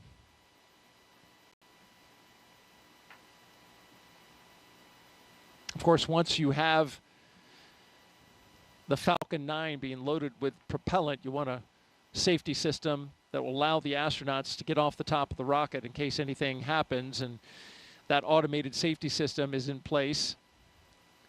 What makes it work are 8 Super Draco thrusters that are on Dragon. They would fire and quickly separate the crew from the rocket. And they can do that either on the pad or during flight on the ride uphill.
good, and I'm feeling good about it tonight. What about you, Daryl? Oh, I am feeling fantastic, and that's good. We've both got the positive vibes going. You mentioned the weather. It's nearly perfect.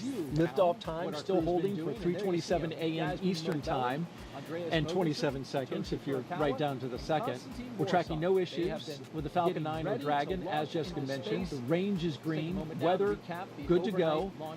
Over the past 3 hours, we want to review now what our crew's been doing, and there you see them. Jasmine Mobelli, Andreas Mogensen, Satoshi Furukawa, and Konstantin Borisov. They have been getting ready to launch into space. Let's take a moment now to recap the overnight launch preparations. After waking up and having a meal, SpaceX helped the astronauts into their suits, as you can see right here, at the historic quarters suit-up room. And the crew, well, once they got their suits pressure tested, they walked right out of the same path that every NASA astronaut has done since Apollo 7, waving to family and loved ones. And then after getting inside their testers with the golden doors coming down, they joined a caravan led by Center Security on a 20-minute ride to Launch Complex 39A. Looks like the crew, they're good to go. Big smiles all around. All the way around. And then following their arrival to the pad, they got to look at their rocket, and in they went, walking across the crew access arm and right into their spacecraft. And those big smiles you mentioned, Jessica, we just saw them right there. Looks like the crew, they're good to go. They truly are contagious, those smiles. It is difficult not to be smiling and excited when you know you are about to leave the planet for the first time for some of these, for Jasmine and for Konstantin as well. Absolutely, and a lot of preparations have been brought to us at this point, including a dry dress. A lot of things have been going into this so to get everybody ready. Of course, we had a launch delay yesterday. We stood down for that attempt, but now we're good to go, and we expect to be launching at 3:27 and 27 seconds, our new T0. All systems good to go for launch. Now we want to have our team expand our coverage. You are go for Section 5. When ready, report go for launch. Live from Hawthorne, California, where the SpaceX mission Dragon is copies, go located. for Section 5. Okay, and with that call out at this time, we're going to expand our coverage. I'd like to welcome in SpaceX and NASA commentators joining us live from Hawthorne, California, where the SpaceX mission team is located. Welcome to Jesse and Leah. California, as we count down to liftoff of Thanks, Daryl, and hello to everyone watching around the world. I'm Leah Cheshire with NASA Communications. And I'm Jesse Anderson, an Integration and Test Engineering Manager here at SpaceX. Leah and I are joining you today from SpaceX headquarters in Hawthorne. CREW-7 is the first mission in which every down to liftoff of CREW-7 just under an hour from now. And of course, CREW-7 is our 7th operational mission with SpaceX, flying astronauts for long-duration missions to the International Space Station, but it also comes with an important first. CREW-7 is the first mission in which every seat in the spacecraft is filled with a crew member from a different international partner agency. Represented are NASA, ESA, the European Space Agency, JAXA, or the Japan Aerospace Exploration Agency, and Roscosmos. It's also the first time an ESA astronaut has served as pilot of Dragon, so Andreas Mogensen is adding that to his list of accomplishments. Dragon flying today will be making its third trip to station, having previously supported CREW-3 and CREW-5. And much like on those missions, our teams will be staffed around the clock in mission control, which is just behind us, to monitor Dragon and the mission, not just today, but throughout the entire mission, from liftoff to CREW-7's arrival at the space station, all the way through splashdown when the astronauts return back home to Earth. The mission director on console or headset and mission control are 6 key decisions to ensure mission success. The person that you are seeing CREW-7 is go for launch, which we just heard a few seconds ago, is the Crew Operations and Resources Engineer, who you'll hear us refer to as the core. The mission director is in charge of the room and tasked with making real-time decisions to ensure mission success. The person that you may hear talking to the astronauts, which we just heard a few seconds ago, is the Crew Operations and Resources Engineer, who you'll hear us refer to as the core throughout the broadcast. And the 4 additional team members are focused on vehicle systems, including avionics, navigation and control, software, propulsion, life support, and communication with ground support teams. Apart from mission control, our Falcon 9 team is currently located in the Launch and Landing Control Center at Hangar X. With less than an hour until launch, they are settling in for final checkouts, propellant loading, and for launch. And of course, NASA has its own team members at NASA's Mission Control Center in Houston, Texas, who have been preparing the International Space Station for Dragon's arrival. They recently gave their go for launch and confirmed the station is ready to receive Dragon and the new crew. Now, upon liftoff, today's flight to the space station will take almost 30 hours, with Dragon flying autonomously the entire way. And just like autopilot on a commercial aircraft, the crew always has the ability to take manual control of the spacecraft if needed. It continues to be a smooth countdown, and we're looking good for an on-time liftoff. Coming up at T-minus 45 minutes, the team will report their readiness for propellant load with a final go-no-go poll. In the meantime, NASA's Courtney Beasley is going to help us take a closer look at what we have our sights set on today. And launch go-no poll. Go-no-go polls open at 55.80. Procedure 1.160. As orbits around Earth that are 1,200 miles or lower. There are a lot of satellites. Thanks, Jesse. I'm here in the International Space Station Flight Control Room in Mission Control, Houston. What we have our sights set on today is low Earth orbit, which you'll sometimes hear us refer to as LEO. This is classified as orbits around Earth that are 1,200 miles or lower. There are a lot of satellites in this orbit, including the Hubble telescope, and of course today's destination, the International Space Station. The space station's orbit averages at 260 miles above Earth, but varies based on its apogee or perigee, the highest and lowest points of its orbit, being that the space on familiar sites of our home planet. NASA astronaut Steve Bowen captured Cape Canaveral on Florida's Atlantic coast earlier this month, near Cape Canaveral Space Force Station and NASA's Kennedy Space Center, where CREW-7 is launching from today.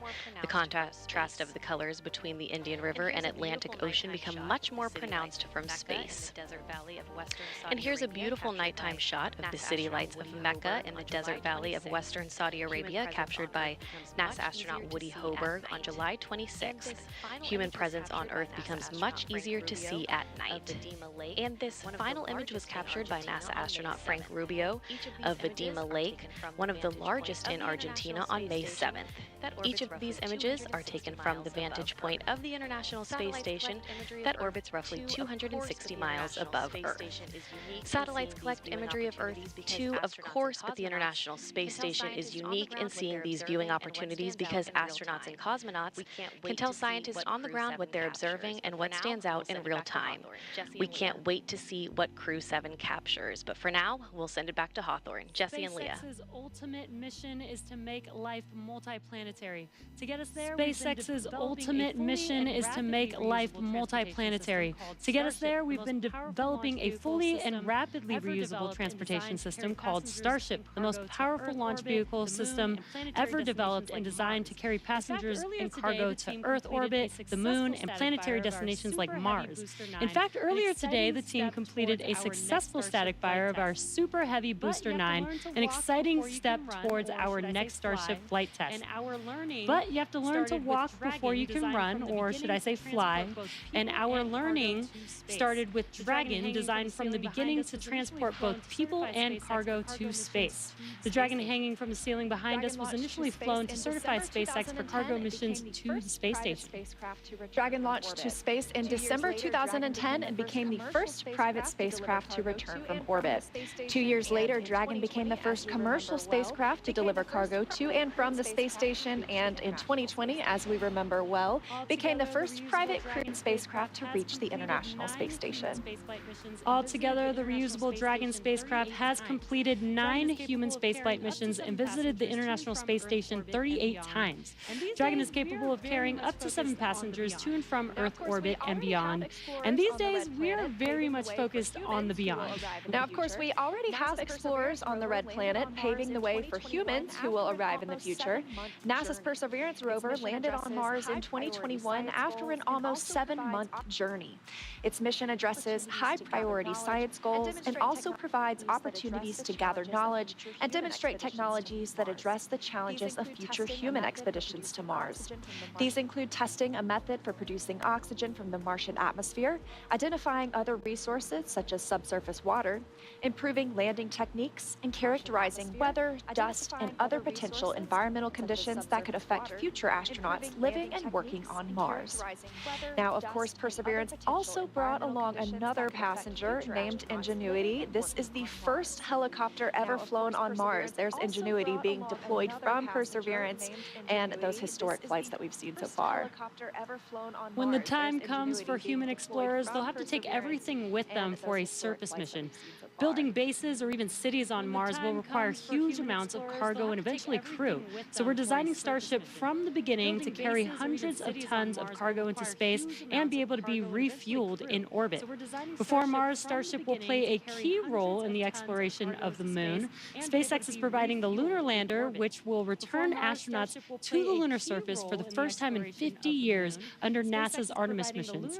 With the ability to deliver cargo and people to the lunar surface, we'll be ready to help humanity build a sustainable presence on the moon and learn how to live off-world before the next step to Mars. Today, however, we are going a little closer to home, and the work we're doing on the space station also paves the way to Mars, but it takes place in low Earth orbit. As Courtney mentioned, the area includes any spacecraft that orbits at or less than 1,200 miles from our home planet. That's pretty close in comparison to our moon, which is almost 240,000 miles away and is referred to as deep space. Deep space missions like future missions to Mars will challenge us like no spaceflight journey has before when we start looking to send humans millions of miles away from home. Long-duration missions on the space station, just like CREW-7, directly inform how we'll plan to support the first humans bound for the Red Planet on missions that could last months or even years. So we really look forward to those human missions to Mars. And right now we're paving the way with today's exciting mission, plus through Artemis launches to the moon. For now, I'll send it back to Daryl and Jessica at KSC. Thank you very much, Leah and Jesse. KSC. Thank you very much, Leah and Jesse. And to keep our astronauts safe while on missions to the moon,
to find some interesting observations, we'll let you know. Absolutely. It will be well worth the wait. Thank you so much for being here tonight, Kristen. It's my pleasure.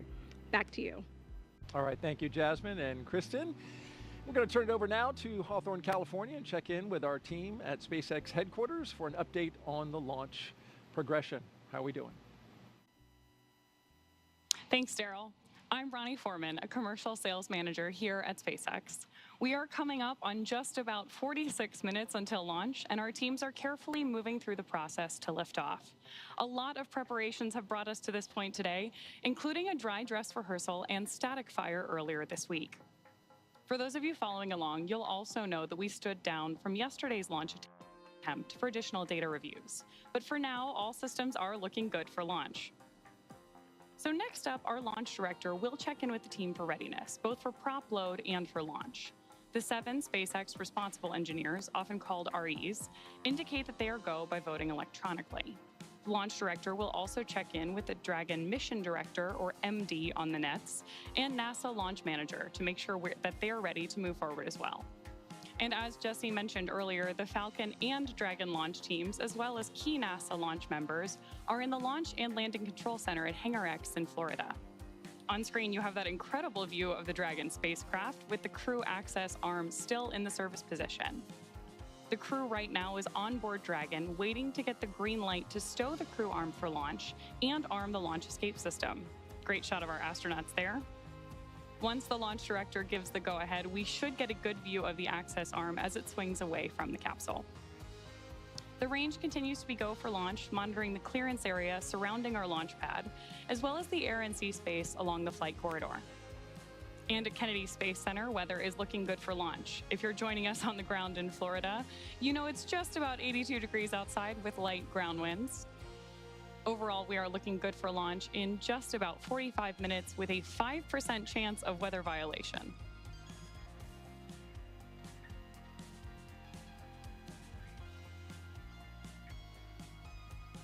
Right now, we are listening in for that readiness poll announcement and instructions to our launch team.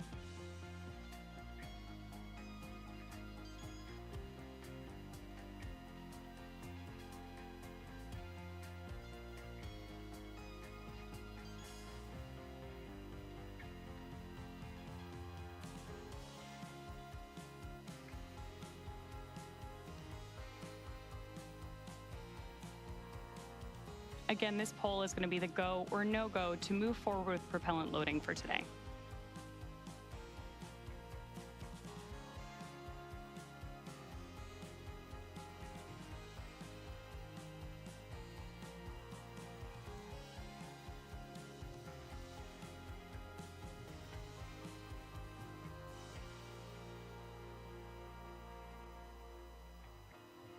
As soon as that briefing ends, we should see that crew access arm, which you can see lit up on your screen right now, immediately start to move away from the capsule when that stow procedure begins.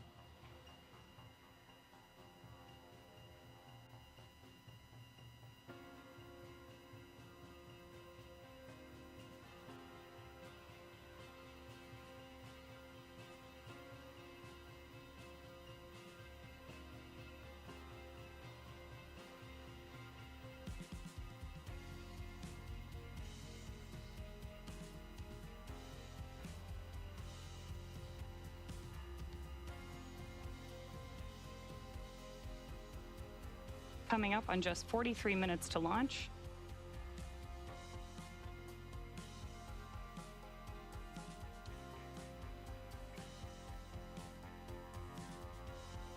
Great nighttime views of our Falcon 9 and CREW-7 capsule there on the screen.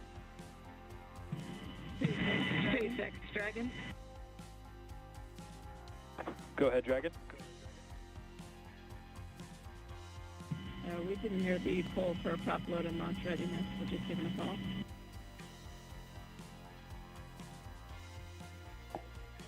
And sorry, Dragon, I just missed the last of your sentence there. Can you please repeat?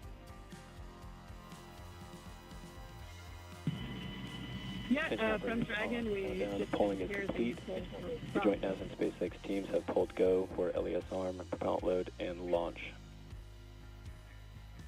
For all operators in MCCX and Hangar X, both control rooms go into lockdown. A team has 45 minutes and will remain in that state until the launch escape system is disarmed. All operators are to remain at their console, maintain the sterile cockpit until MD confirms successful disarming the launch escape system following orbit insertion or propellant offload in the event of a scrub. For non-urgent no-go conditions, brief the CE or LD and they will approve aborting the countdown. For urgent issues affecting the safety of the operation, operators shall call hold on the countdown net. Launch control will abort the launch audio sequence immediately and proceed into launch abort. At T-minus 10 seconds, launch control will be hands-off and relying on automated abort criteria for the remainder of the count. Operators advise the launch director whether structural breakup or fires imminent or occurring per Dragon manual escape flight rules. Launch control at this time, you may proceed with arming the crew arm for movement. Copy, proceeding to arm, crew arm for movement.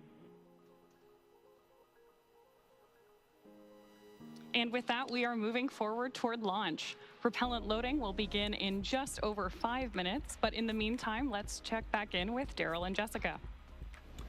All right, thank you very much, Ronnie. Crew access arm retraction started. We now have crew access arm retraction. So if you look in your screen, you can see there the crew access arm moving away from the Dragon. Another great shot of it there, articulating away. It takes about 90 seconds to 2 minutes to move away, and this is a critical milestone, Jessica, as that arm moves away, because now that means if the astronauts needed to get off that rocket for whatever reason, they could either bring the arm back quickly, and it can move, as I understand it, a lot faster than it's moving now in the case of an emergency egress, or they would move forward and arm the launch escape system. That hasn't been armed yet. So this is the moving and stowing of the crew access arm so that we can clear that away from the rocket and get ready to lift off.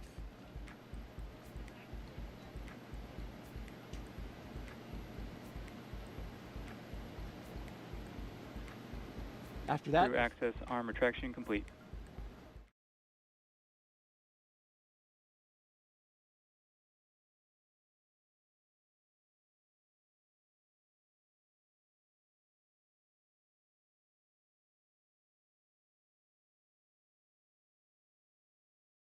Previous crews that this system arms the very loud thump, so they can actually hear that on board. which makes sense. You've got those engines, those Super Dracos, which are... Dragon visors closed, arming launch escape system.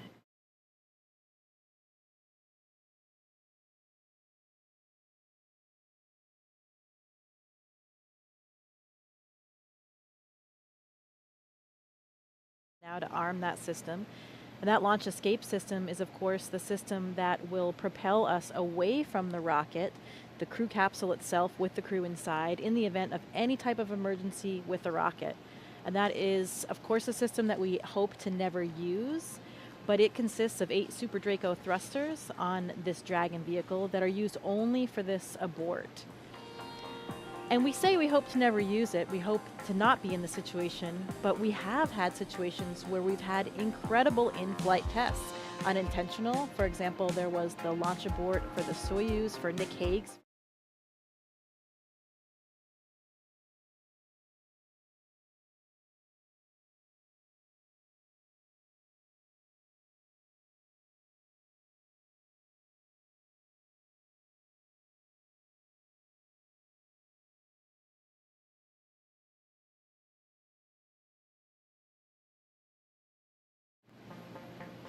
Got the verification of the launch escape system now armed. You mentioned Nick Hague. As I understand it, he counts himself having gone to space twice. That's right, or at least 1.5. But this system is now active. They do that 2 minutes before loading of the prop, since that, of course, then does present a more risky situation with that prop on board, and it will stay armed all the way through orbital insertion.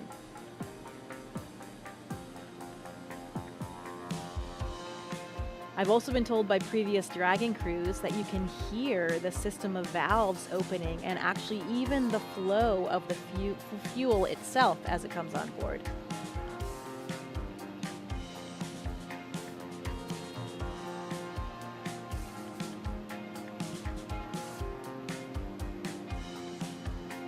The scenarios in which the launch escape system will be used. F9 tank venting for prop load in 10 seconds. Expect loud venting. There they are warning them about that, exactly what you just mentioned, giving them a heads up that they'll be hearing those sounds. Yeah, Victor Glover was telling me it's a very noticeable process.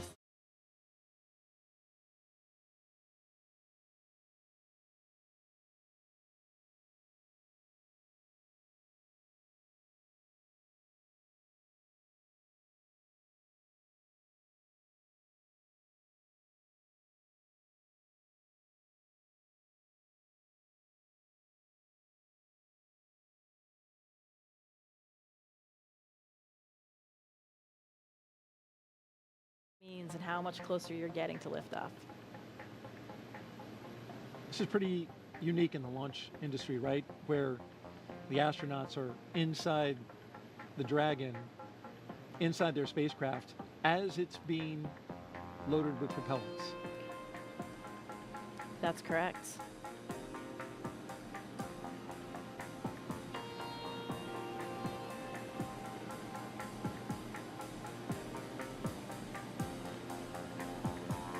That launch escape system you're talking about,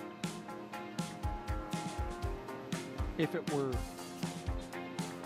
needed, it can get the crew several miles offshore, equivalent to a peak velocity of 436 miles per hour. So it really moves. It can also get it off the top of a moving rocket as well. So it's got to have that kind of power. Right, at all those different phases, all the way until they're in orbit. And that's one of the things that we protect for here as well when we look at the weather forecast. It's not just for the actual launch itself, but to protect for any of those contingency landing scenarios in the various areas where they would splash down in that event.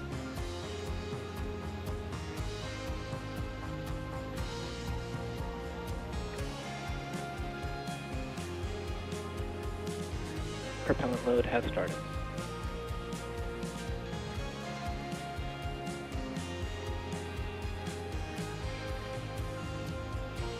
So now the propellants are flowing into the Falcon 9 rocket.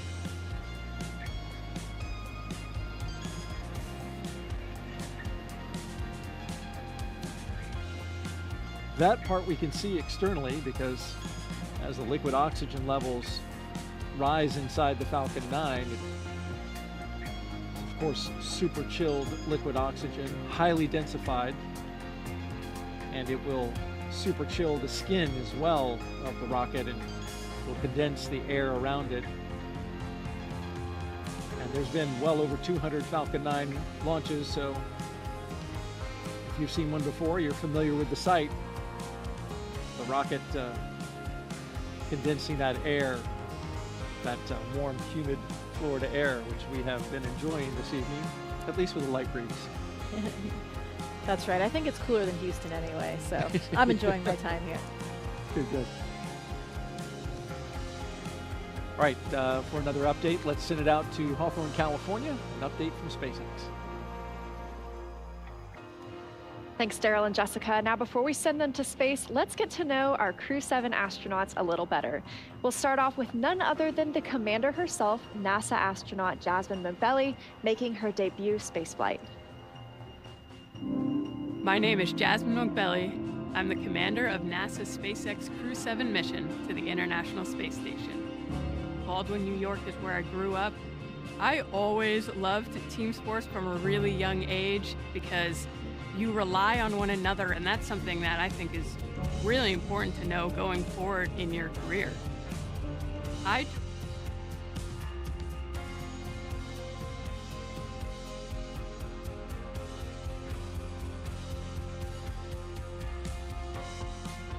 Flight school, and Sunny Williams happened to be on that flight. I realized she was a Navy helicopter pilot, and from that point on, I went full steam ahead.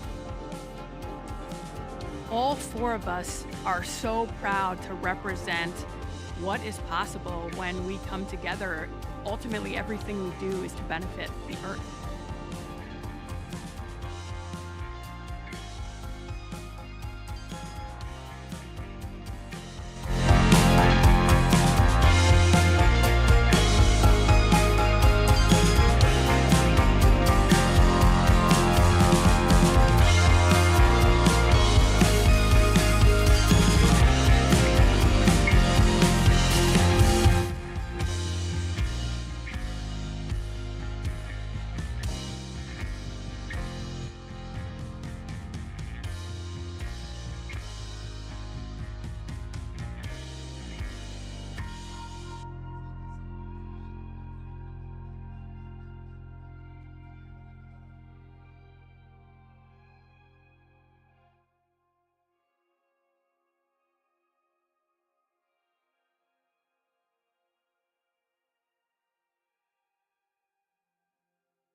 Tokyo. The first human landing on the moon when I was 5 years old. I thought it was a great moment for humankind. I had a longing for space from my childhood. The moment I was selected as a Japanese astronaut candidate, you are hired, you are selected. It was the happiest moment in my life. CREW-7, we are conducting many scientific researches on the space station to benefit future space explorers. I am very proud of being a part of this excellent team of international partners and also researchers, engineers, flight controllers, flight directors, and so on. Because working as a team and working together, we can accomplish the big mission.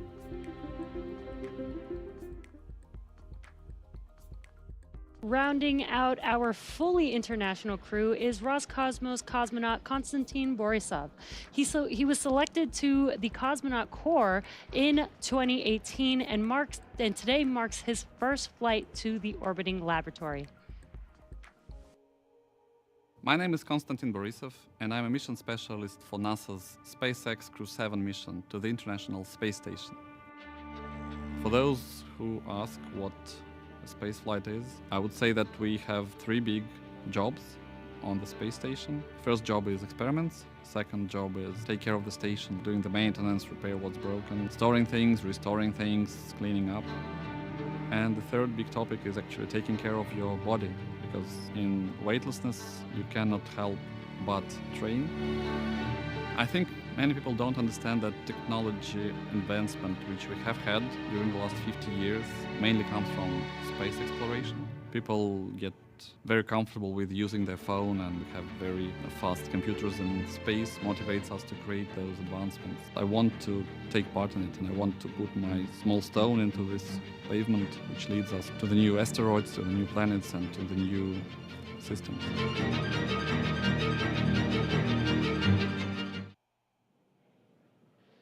Now, as we see with all of our crews, these 4 crew members who make up CREW-7 have a mission patch they worked together to design. The first thing that you notice is the white dragon on top of the Earth, its neck craned into the number 7 for CREW-7. Its tail curves upwards towards a golden star, and they say that symbolizes our ascent towards the stars and the pioneering spirit needed to propel us further into space.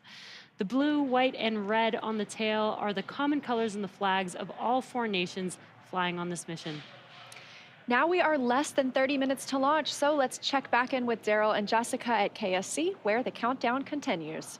All right, thank you very much. Everything going well with the countdown so far. A little over a mile and a half from the launch pad we're going from today, this morning, 39A, is 39B, where the mobile launcher is back out on the pad right now, going through testing for the Artemis II crewed mission to the moon late next year.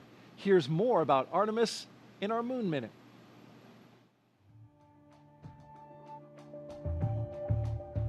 For the first time, Artemis II astronauts got an up-close look at the Orion spacecraft that will fly them around the moon. Astronauts Reed Wiseman, Victor Glover, Christina Cook, and Jeremy Hansen visited Orion at the Kennedy Space Center in Florida. And it looks amazing. Their handiwork is gorgeous. I'm ready to take it for a spin. Until launch day arrives, the crew is training at the Johnson Space Center in Texas. They use the Neutral Buoyancy Lab, a giant pool, to practice safely getting out of a floating mock-up of Orion. And it's not an easy task. Navy divers in rafts will harness and hoist the astronauts into the air by helicopter, where they will be taken to a nearby Navy vessel. Back at Kennedy, we got a look at the brand new Artemis crew transportation vehicles. So the first 9 miles of the journey to the moon starts in these crew transport vehicles. On launch day, these fully electric, zero-emission vehicles by Canoe Technologies will reunite the Artemis II astronauts with Orion at Launch Complex 39B. NASA's powerful moon rocket, the Space Launch System, and Orion will carry them on the rest of the 250,000-mile journey to the moon. And that's your Artemis Moon Minute. And for Artemis updates, there's a QR code on the bottom left of your screen, right there, actually bottom right. You can visit, you can use your cell phone to scan it, or you can visit the website at nasa.gov/Artemis 2. Earlier this evening, our own NASA's Jasmine Hopkins caught up with NASA Administrator Bill Nelson, who is here watching the launch from SpaceX's firing room. Administrator Nelson, today marks a first for NASA, the first time in a single launch that each astronaut represents a different space agency. So we have NASA, ESA, JAXA, and Roscosmos. What do you make of this diverse crew? Well, it's a sign of our times. We are an international program. For example, we're going back to the moon in order to go to Mars. It's going to be an international mission that will launch with an international crew. So too, tonight's launch is entirely an international crew, save for the commander, Jasmine, an American astronaut. And so here we go. Now, isn't it interesting that what space does in our NASA program, it unifies us. It brings people together. And this is so true with what we're seeing tonight. Right, and Administrator, you recently visited South America, and later on this year you're planning to visit India as well. Why is it so important for NASA to foster these international partnerships? They are delighted, indeed, eager to learn more about NASA and to partner with NASA. And so that's what we find when we go to another country. It's usually the president that wants to see us. And for example, in this South American trip, we talked to the president of Brazil and Colombia about what NASA can provide in the way of information from our satellites to help them protect the Amazon rainforest from being destroyed, which is a high agenda item for those countries. Indeed, it's a high agenda item for the entire world. I'm going to India. India is one that we want to have a close relationship with. We've already been doing things such as science experiments with India. We've got a major science program going that will be Earth observing with India next January. But now we're going to train and fly an Indian astronaut. So it is happening as we speak, and the United States has been the beneficiary of it. Absolutely. Administrator Nelson, thank you so much. Back to you. As we continue to count down, let's take a closer look at the vehicles that will be taking CREW-7 to the International Space Station today. Starting from the very top of the vehicle is the Dragon spacecraft. In total, there are 16 Draco thrusters Dragon can use in space to help navigate the spacecraft to its destination, each providing 90 pounds of force. That doesn't include the 8 Super Draco thrusters used for an abort, which are no longer active once the crew is in orbit. And just wanted to note, one thing that we did miss just a moment ago was a call to the crew. There was a sensor issue that they are tracking. However, they are just continuing with the count, continuing to monitor it. And so we are continuing to discuss what we have in front of us, which is Dragon. Together, they are tracking. However, they are just continuing with the count, continuing to monitor it. And so we are continuing to discuss what we have in front of us, which is Dragon. Together, the Dragon spacecraft and its trunk stand over 26 feet tall. There are 2 windows on the trunk, holds solar cells, which power Dragon while it's in free flight. The trunk can also carry unpressurized cargo, and on some cargo resupply missions, we use Dragon's trunk to deliver the new solar arrays that are being installed on the space station. As always, Dragon carry unpressurized cargo, and on some cargo resupply missions, we use Dragon's trunk to deliver the new solar arrays that are being installed on the space station. As always, Dragon will be delivered to orbit today by SpaceX's Falcon 9 rocket, which provides 1.7 million pounds of thrust on its first stage, thanks to its 9 Merlin M1D engines. Once the first and second stages separate, these engines are also used to help land the first stage. The first stage will perform 3 burns today as it makes its way back down to Earth. First is the boost back burn, where 3 of the M1D engines will reignite to help flip the first stage around to head back to the launch site. The second burn is the entry burn. That's where a single engine will reignite and shut down to help slow Falcon 9 down as it prepares to re-enter the Earth's atmosphere. And then finally, the landing burn. That'll be where 3 engines will slow down the rocket enough to perform a precision landing back down on landing zone 1. Meanwhile, the second stage continues to orbit, powered by one single Merlin vacuum engine with over 220,000 pounds of thrust. The second stage will secure Dragon's entry into low Earth orbit before separating, leaving Dragon to continue its journey to the space station on its own thrusters. About 40 seconds after separation, Dragon's nose cone deploy sequence will begin, exposing its guidance navigation controls that help Dragon autonomously fly to the space station. With T0 coming up in just about 20 minutes, our teams at the Cape in Hangar X are doing a series of system checks to ensure Dragon and Falcon 9 are ready. Let's check in with Ronnie for a quick status update. How's it going, Ronnie? Thanks, Jesse. We are still looking good for an on-time launch just over 20 minutes from now, and we'll keep monitoring all the vehicle systems. There we heard the call out for RP1 load complete on stage 2. So that means we are, of course, getting closer to liftoff. Both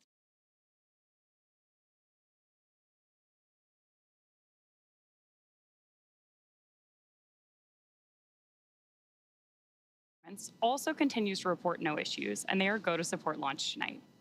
Weather also looks good, and we are still tracking just a 5% chance of violation at our T0 time. But as a reminder, today we have an instantaneous launch window, driven by the orbital mechanics constraints of 2 spacecraft meeting in orbit. Fun fact, the technical term for that meeting is called a rendezvous. So at this point, if we hear a hold for any reason, we will have to stand down tonight because of that instantaneous launch window, and instead target our backup opportunity, which is tomorrow at 3:04 a.m. Eastern Time. But for now, with all systems go, let's turn it back over to Courtney for a status update from Houston. Thanks, Ronnie. The flight controllers here in Mission Control Houston are ensuring that the space station is ready to receive Dragon. They're also checking all communication links between the station, Dragon, and the ground are working properly, and right now everything is proceeding as planned. Teams here in Mission Control Houston, the team in Hawthorne, and the astronauts aboard the station will monitor the autonomous docking of Dragon tomorrow when they enter joint operations, which happens when the spacecraft enters the approach ellipsoid, which is an invisible boundary that helps us monitor spacecraft arriving and departing. After docking, the crews will perform a series of leak checks, then work to open the hatches both on the Dragon side and inside the station's pressurized mating adapter. We expect hatch opening to happen about an hour and a half after docking. Once on board, the astronauts will be greeted by the space station crew and will then join in for opening remarks for the new crew members. Here in Mission Control, Flight Director Chris Dobbins is on console overseeing the team for launch, and Flight Director Judd Freeling will be on console tomorrow for docking. That's it from here in Mission Control Houston. I'll toss it back to the team in Florida. Daryl, how's it looking? All right, thank you very much, Courtney. And if you just joined us, T-minus 17 minutes and counting from the 7th astronaut rotation mission to the International Space Station under NASA's Commercial Crew Program. Commander Jasmine Mogbelli, pilot Andreas Mogensen, or Andy Mogensen, and mission specialist Satoshi Furukawa and Konstantin Borisov are strapped into their seats inside the Dragon Endurance. They're at the top of the rocket. Falcon 9 rocket fueling. That operation is well underway. Launch escape system is armed. Of course, that means Dragon is prepared to launch itself. SpaceX, stand by for an update on the sensor. Teams are still discussing and looking for our path forward. As you just heard there, SpaceX is Dragon copy. looking at a sensor issue.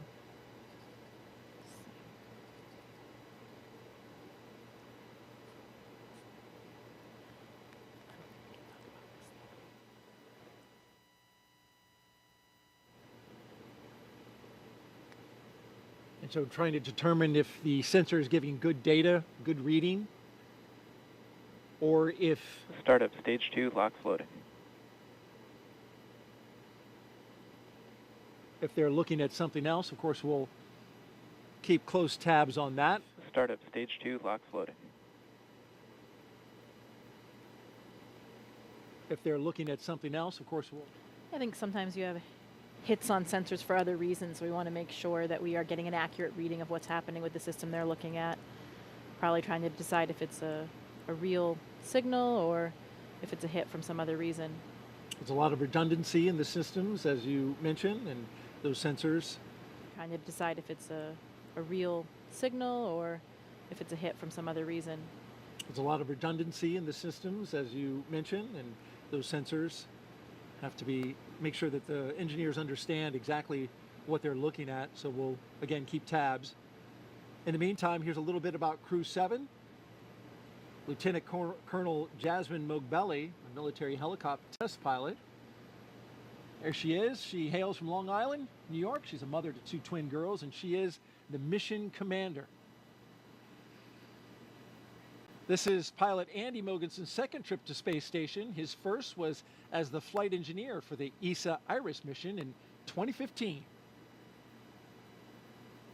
Mission specialist Satoshi Furukawa's interest in space began when he was 5 years old and he saw the Apollo 11 moon landing on TV. And mission specialist Konstantin Borisov was selected to be a cosmonaut in 2018, and this will be his first trip to space. Including these folks. We've got more than 10,000 people all gathered, including these folks. Some special students. Those kids are, I shouldn't call them kids, they're students, right? College students. They're part of the First Nations launch, and they're giving us a big wave from the Banana Creek viewing location. They're from the University of Washington, University of Colorado, and Queen's University.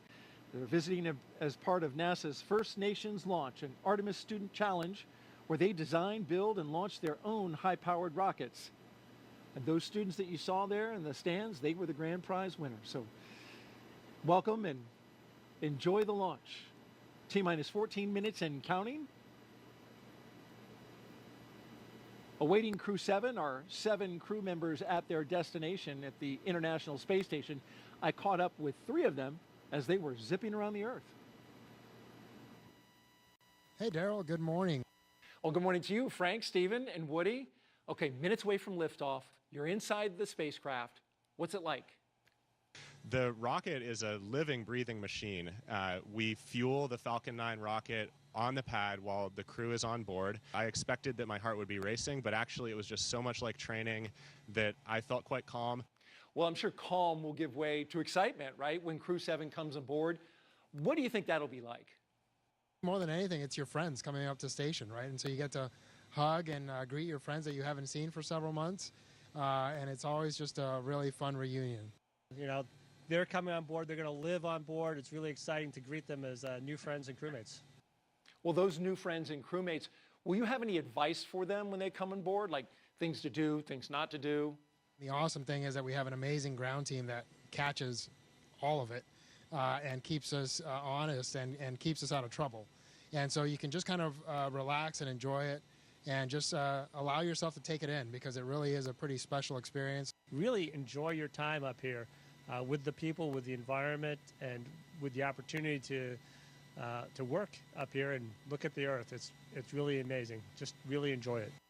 All right, speaking of enjoyment, do you have a fun way to confirm that you're in space, something you can do?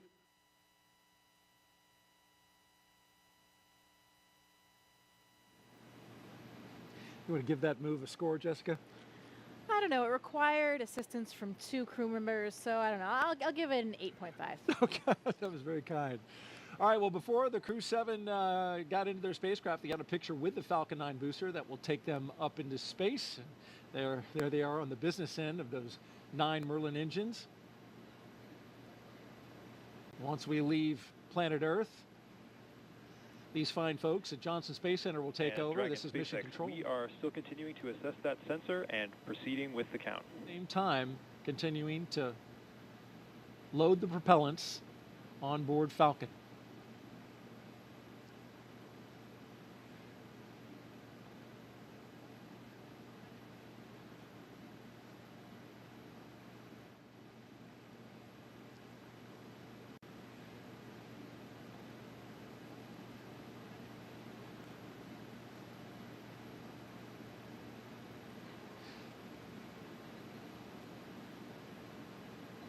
some of the readings there.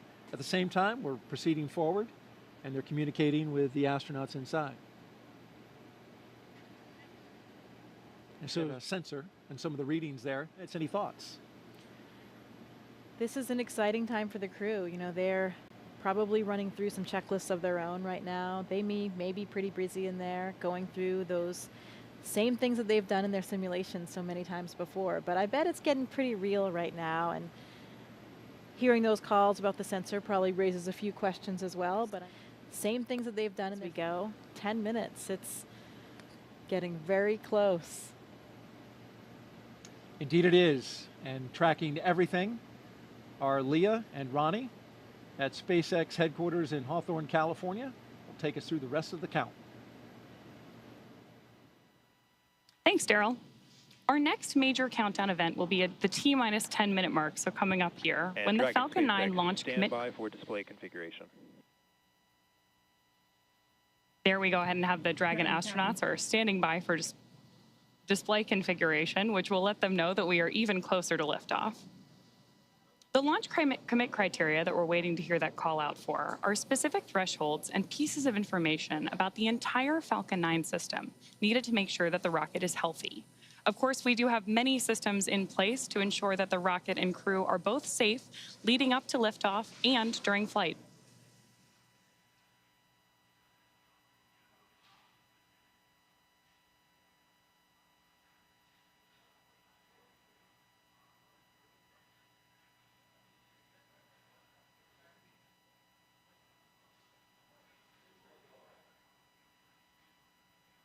Coming up on 9 minutes until liftoff today, which is also about the same amount of time it takes to get to orbit, a 9-minute ride. That's about the time we'll see second stage cutoff. A few minutes after that is when we'll see Crew Dragon separate from the second stage. And we'll be listening to some performance calls as we get into the final countdown, of course, and then after liftoff. On the ground, you'll hear SpaceX flight controllers reporting on trajectory, speed, booster performance, and other key milestones. But there are some other calls you'll hear the crew make also after liftoff. These are different abort zones. They come in the form of different number and letter combinations. And these are throughout the flight up the eastern seaboard. So the first two are 1A and 1B. They have that name because they're in the first stage. That lasts until they're up to the very north of North Carolina. And the next are 2A through 2E. Those come into play when the second stage is powering Dragon. That takes us from the top of North Carolina all the way to the tip of Newfoundland in the northern Atlantic. Now, a little bit different from the other naming system, you'll hear the call Shannon, which refers to Shannon, Ireland, meaning they would target off the coast of Ireland if they were later in that second stage and needed to abort. You'll hear those different calls throughout the flight uphill, along with key performance callouts from the guidance, navigation, and control officer, as well as the propulsion lead.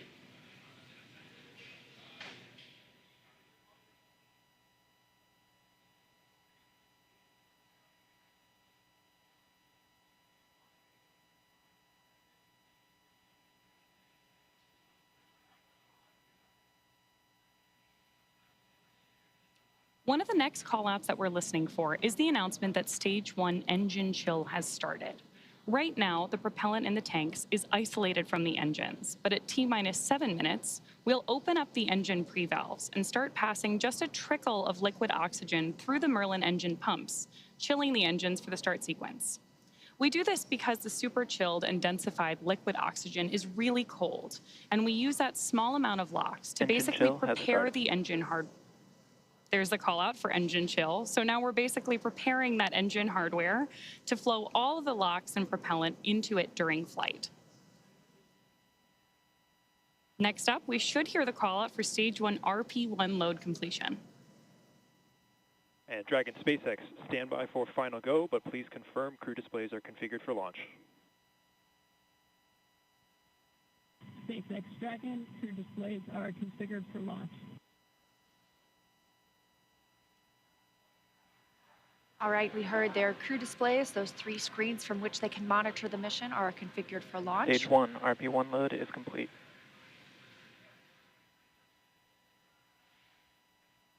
And and confirmation that RP1, the densified kerosene or the rocket fuel that propels the crew into orbit, loading is complete on the first stage. We did hear the second stage was completed a short time ago as well. Now T-minus 6 minutes until launch. We are still loading liquid oxygen on the first and second stages. This is the oxidizer we need to combine with the densified kerosene that just finished loading. Coming up, we will hear the call for Dragon to configure for terminal count and then transition to internal power at about 5 minutes until launch. Then we'll hear the propellant tanks on Falcon 9 are getting ready to pressurize, adding some additional rigidity and structural support as we get ready for the strong back to retract. It'll move just a couple of degrees at first, and then we'll see it swing open completely at the moment of liftoff. That strong back provides access to Falcon 9's fueling lines and umbilicals for the prop load and the different gases being loaded on board. So we're continuing to check through a couple of more fueling milestones, including one around the 2-minute mark, where we will hear that the liquid oxygen is finished on board the second stage.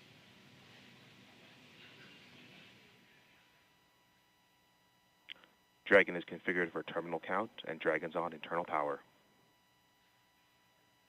Falcon tanks are pressurizing for strong back recheck.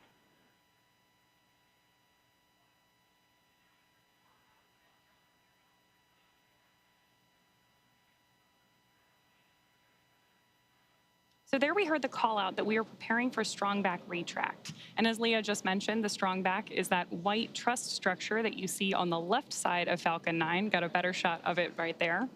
Strong back is retracting. Just before lift. There we heard the call out from mission control that we are retracting the strong back now. The strong back is part of the transporter erector, which was used not only to roll Falcon 9 out to the launch pad, but also to raise it into its vertical position. It will retract just about 2 degrees first after those clamp arms open up around the base of Dragon's trunk, and then just before liftoff, we'll actually go all the way back to 45 degrees retracted to give Falcon 9 and CREW-7 room for liftoff.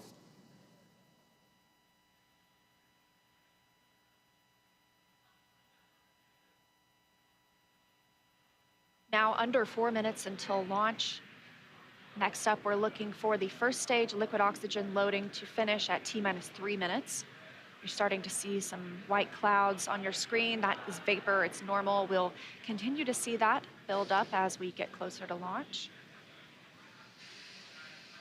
Obviously, this liquid oxygen that we're loading is super chilled, so a little bit of that will boil off in the hot Florida air.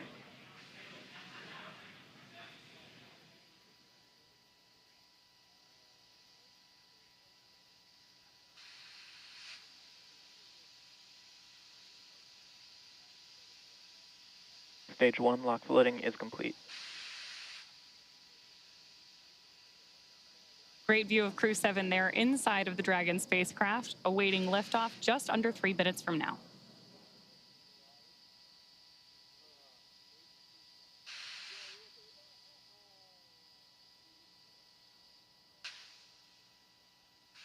Dragon is in terminal count.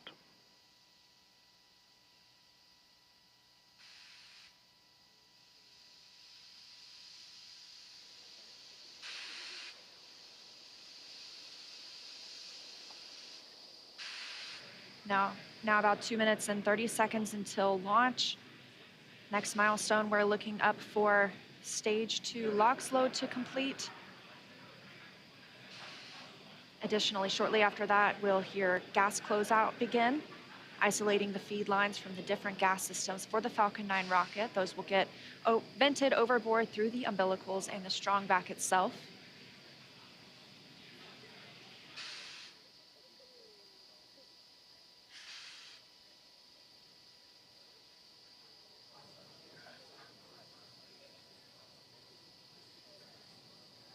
Stage 2 lock floating is complete.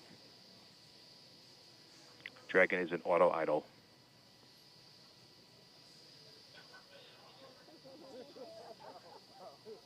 Confirmation that stage 2 LOX load is complete. Dragon and Falcon 9 fully fueled. Gas closeout has started. Expect loud venting. There's the gas closeout call that we expected.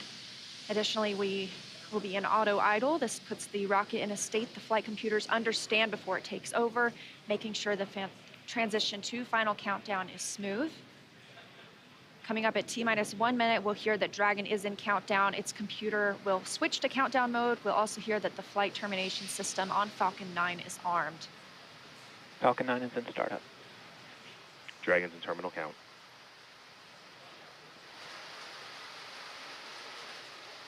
Dragon's flight computer in countdown and configured for launch, and the flight termination system now armed. Less than a minute until liftoff today. Dragon, SpaceX. This flight termination Go for system. launch. Dragon copy, go for launch. You heard it, CREW-7 getting the go for launch. Just T-minus 30 30 seconds seconds. away for an on-time launch. At the time of liftoff today, the space station will be flying 260 miles over southeastern Iraq. T-minus 15. Okay, minus 10, 9, 8, 7, 6, 5, 4, 3, 2, 1. Engine full power, and liftoff. Go Falcon, go Dragon, go CREW-7. Endurance ascends, an international Copy, crew 1 Alpha. destined for the International Space Station. Stage 1 That's propulsion is 1.7 nominal. million. Good calls from the propulsion officers here. Propulsion's nominal.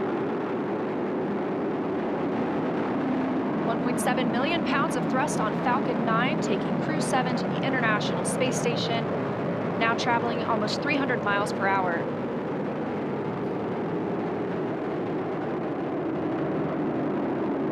Nominal power and telemetry. We are just about T Stage plus 1 throttle down. 45 seconds into the 7th rotational crew mission on board Dragon and Falcon 9, and right now the vehicle is throttling down to help us pass through the period of maximum dynamic pressure.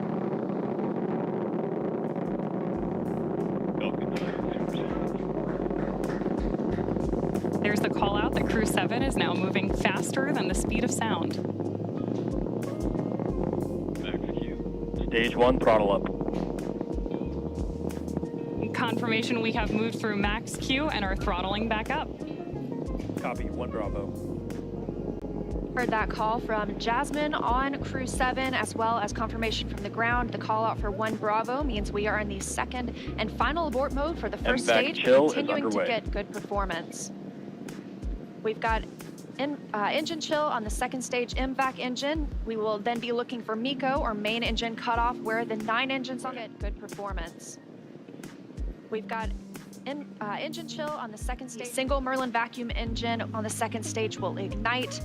We are now coming up on 2 minutes into the flight, the spacecraft traveling over 2,000 miles per hour.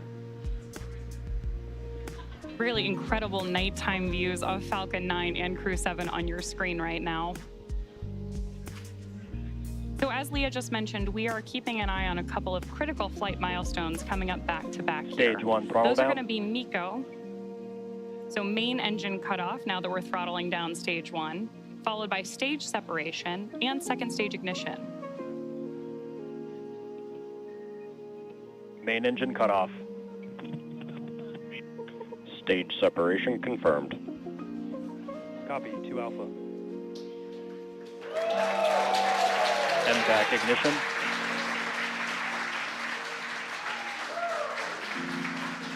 So there you heard and saw MECO, stage sep, and hopefully you heard Jasmine call out for the 2 Alpha abort mode just before second stage ignition.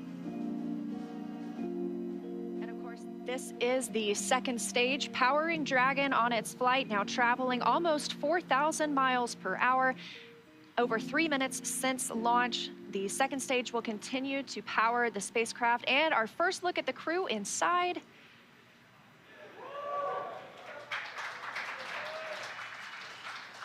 We'll be standing by for SECO. That's the next major milestone for this second stage engine. That comes shortly before 9 minutes into the flight, so we've still got some time on this engine.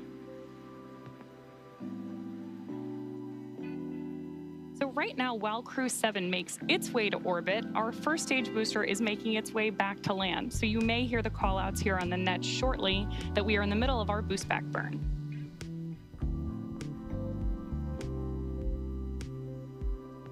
Right now, stage one is coasting. Dragon, SpaceX, trajectory nominal. Good call-outs there that Dragon is on the right track. And confirmation from Commander Jasmine McBelly. Continuing to see good performance on this lone Merlin vacuum engine on the stage. Also, as we've heard, nominal trajectory. That's the guidance, navigation, and control officer here at SpaceX stating that we are on the correct path. Dragon's pointed in the right direction. The second stage continues firing until, like we mentioned, second stage engine cutoff at about 8 minutes and 50 seconds into the flight. Right now, we are 4 minutes and 30 seconds since our on-time liftoff, now traveling at 5,000 miles per hour. This single Merlin vacuum engine can provide over 220,000 pounds of thrust in the vacuum of space, doing its job to take our crew to the International Space Station today. Dragon, SpaceX, trajectory nominal. More good news from Mission Control. Acquisition of signal, Bermuda. So with that Bermuda call out, we actually know that the ground station transmitting this flight data back to us is coming from Bermuda.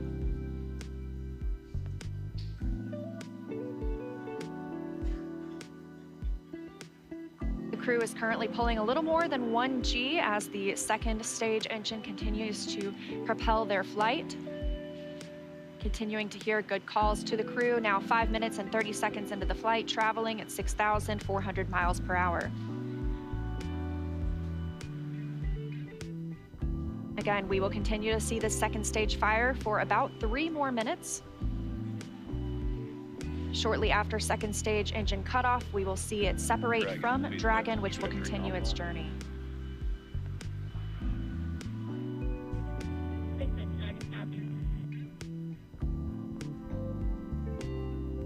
Now at this point in the flight, we are just about 15 seconds away from stage 1 entry burn start.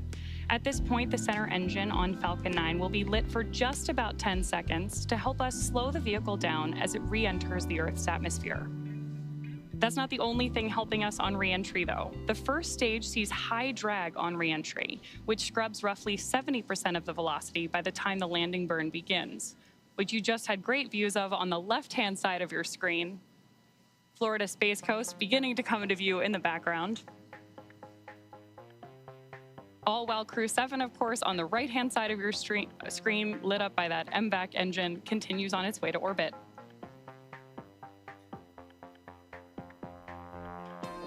And we are now coming up on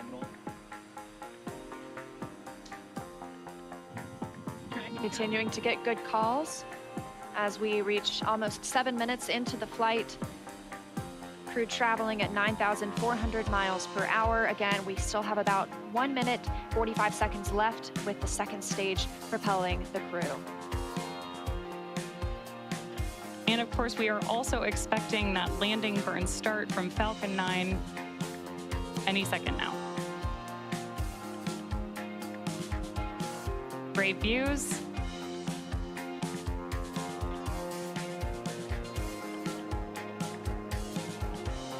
Stage 2 FTS has saved.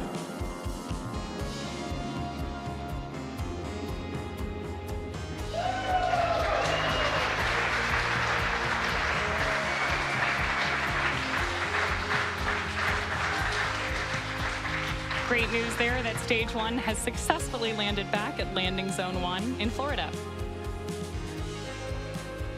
And stage 2 continues to propel Dragon and our CREW-7 crew members.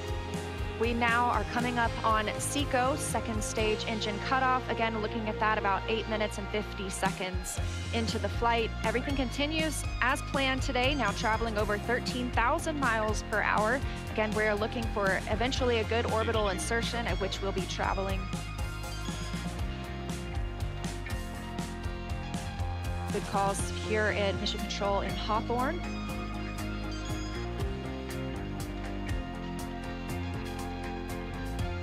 And we are standing by for second stage engine cutoff.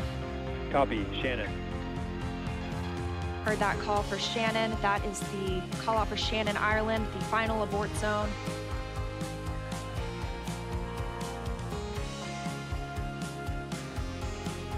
MVAC shutdown.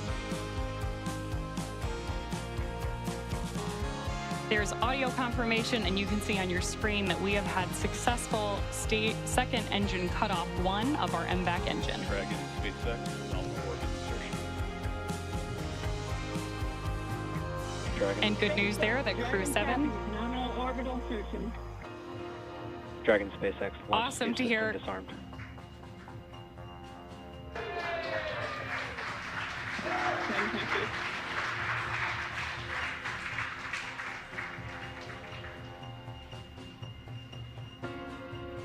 That's the first look at the crew, now in microgravity, confirmation of a good Earth orbit insertion. We are now coming up on 10 minutes into the flight. Of course, we saw second stage engine cutoff, and you're actually getting a look at their zero-G indicator there. We'll stand by for them to tell us a little bit more about that shortly, but we are also standing by for second stage separation from Dragon.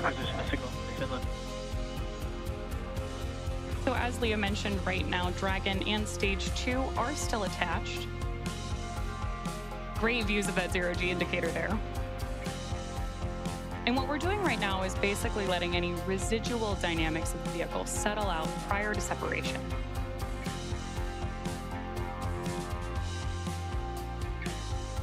We are expecting that separation event in probably about 90 seconds. Crew looks like they're having a great time up in space, too. And as we stand by for that separation, shortly thereafter, we'll be looking for the nose cone to begin deploying. That command will be sent, and we'll see it open shortly after. We'll need the nose cone to open to expose those forward bulkhead thrusters, as well as the docking mechanism, which they will use to link up with the International Space Station. After their ride, it's almost 30 hours long.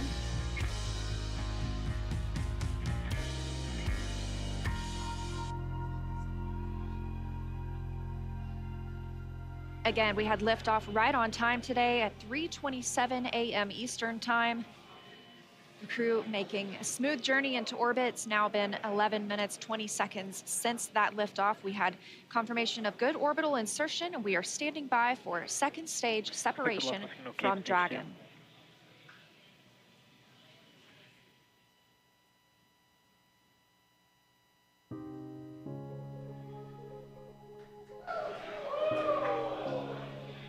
Great views of mission control here in Hawthorne, California. And the SpaceX team standing in the background, standing by for Dragon separation.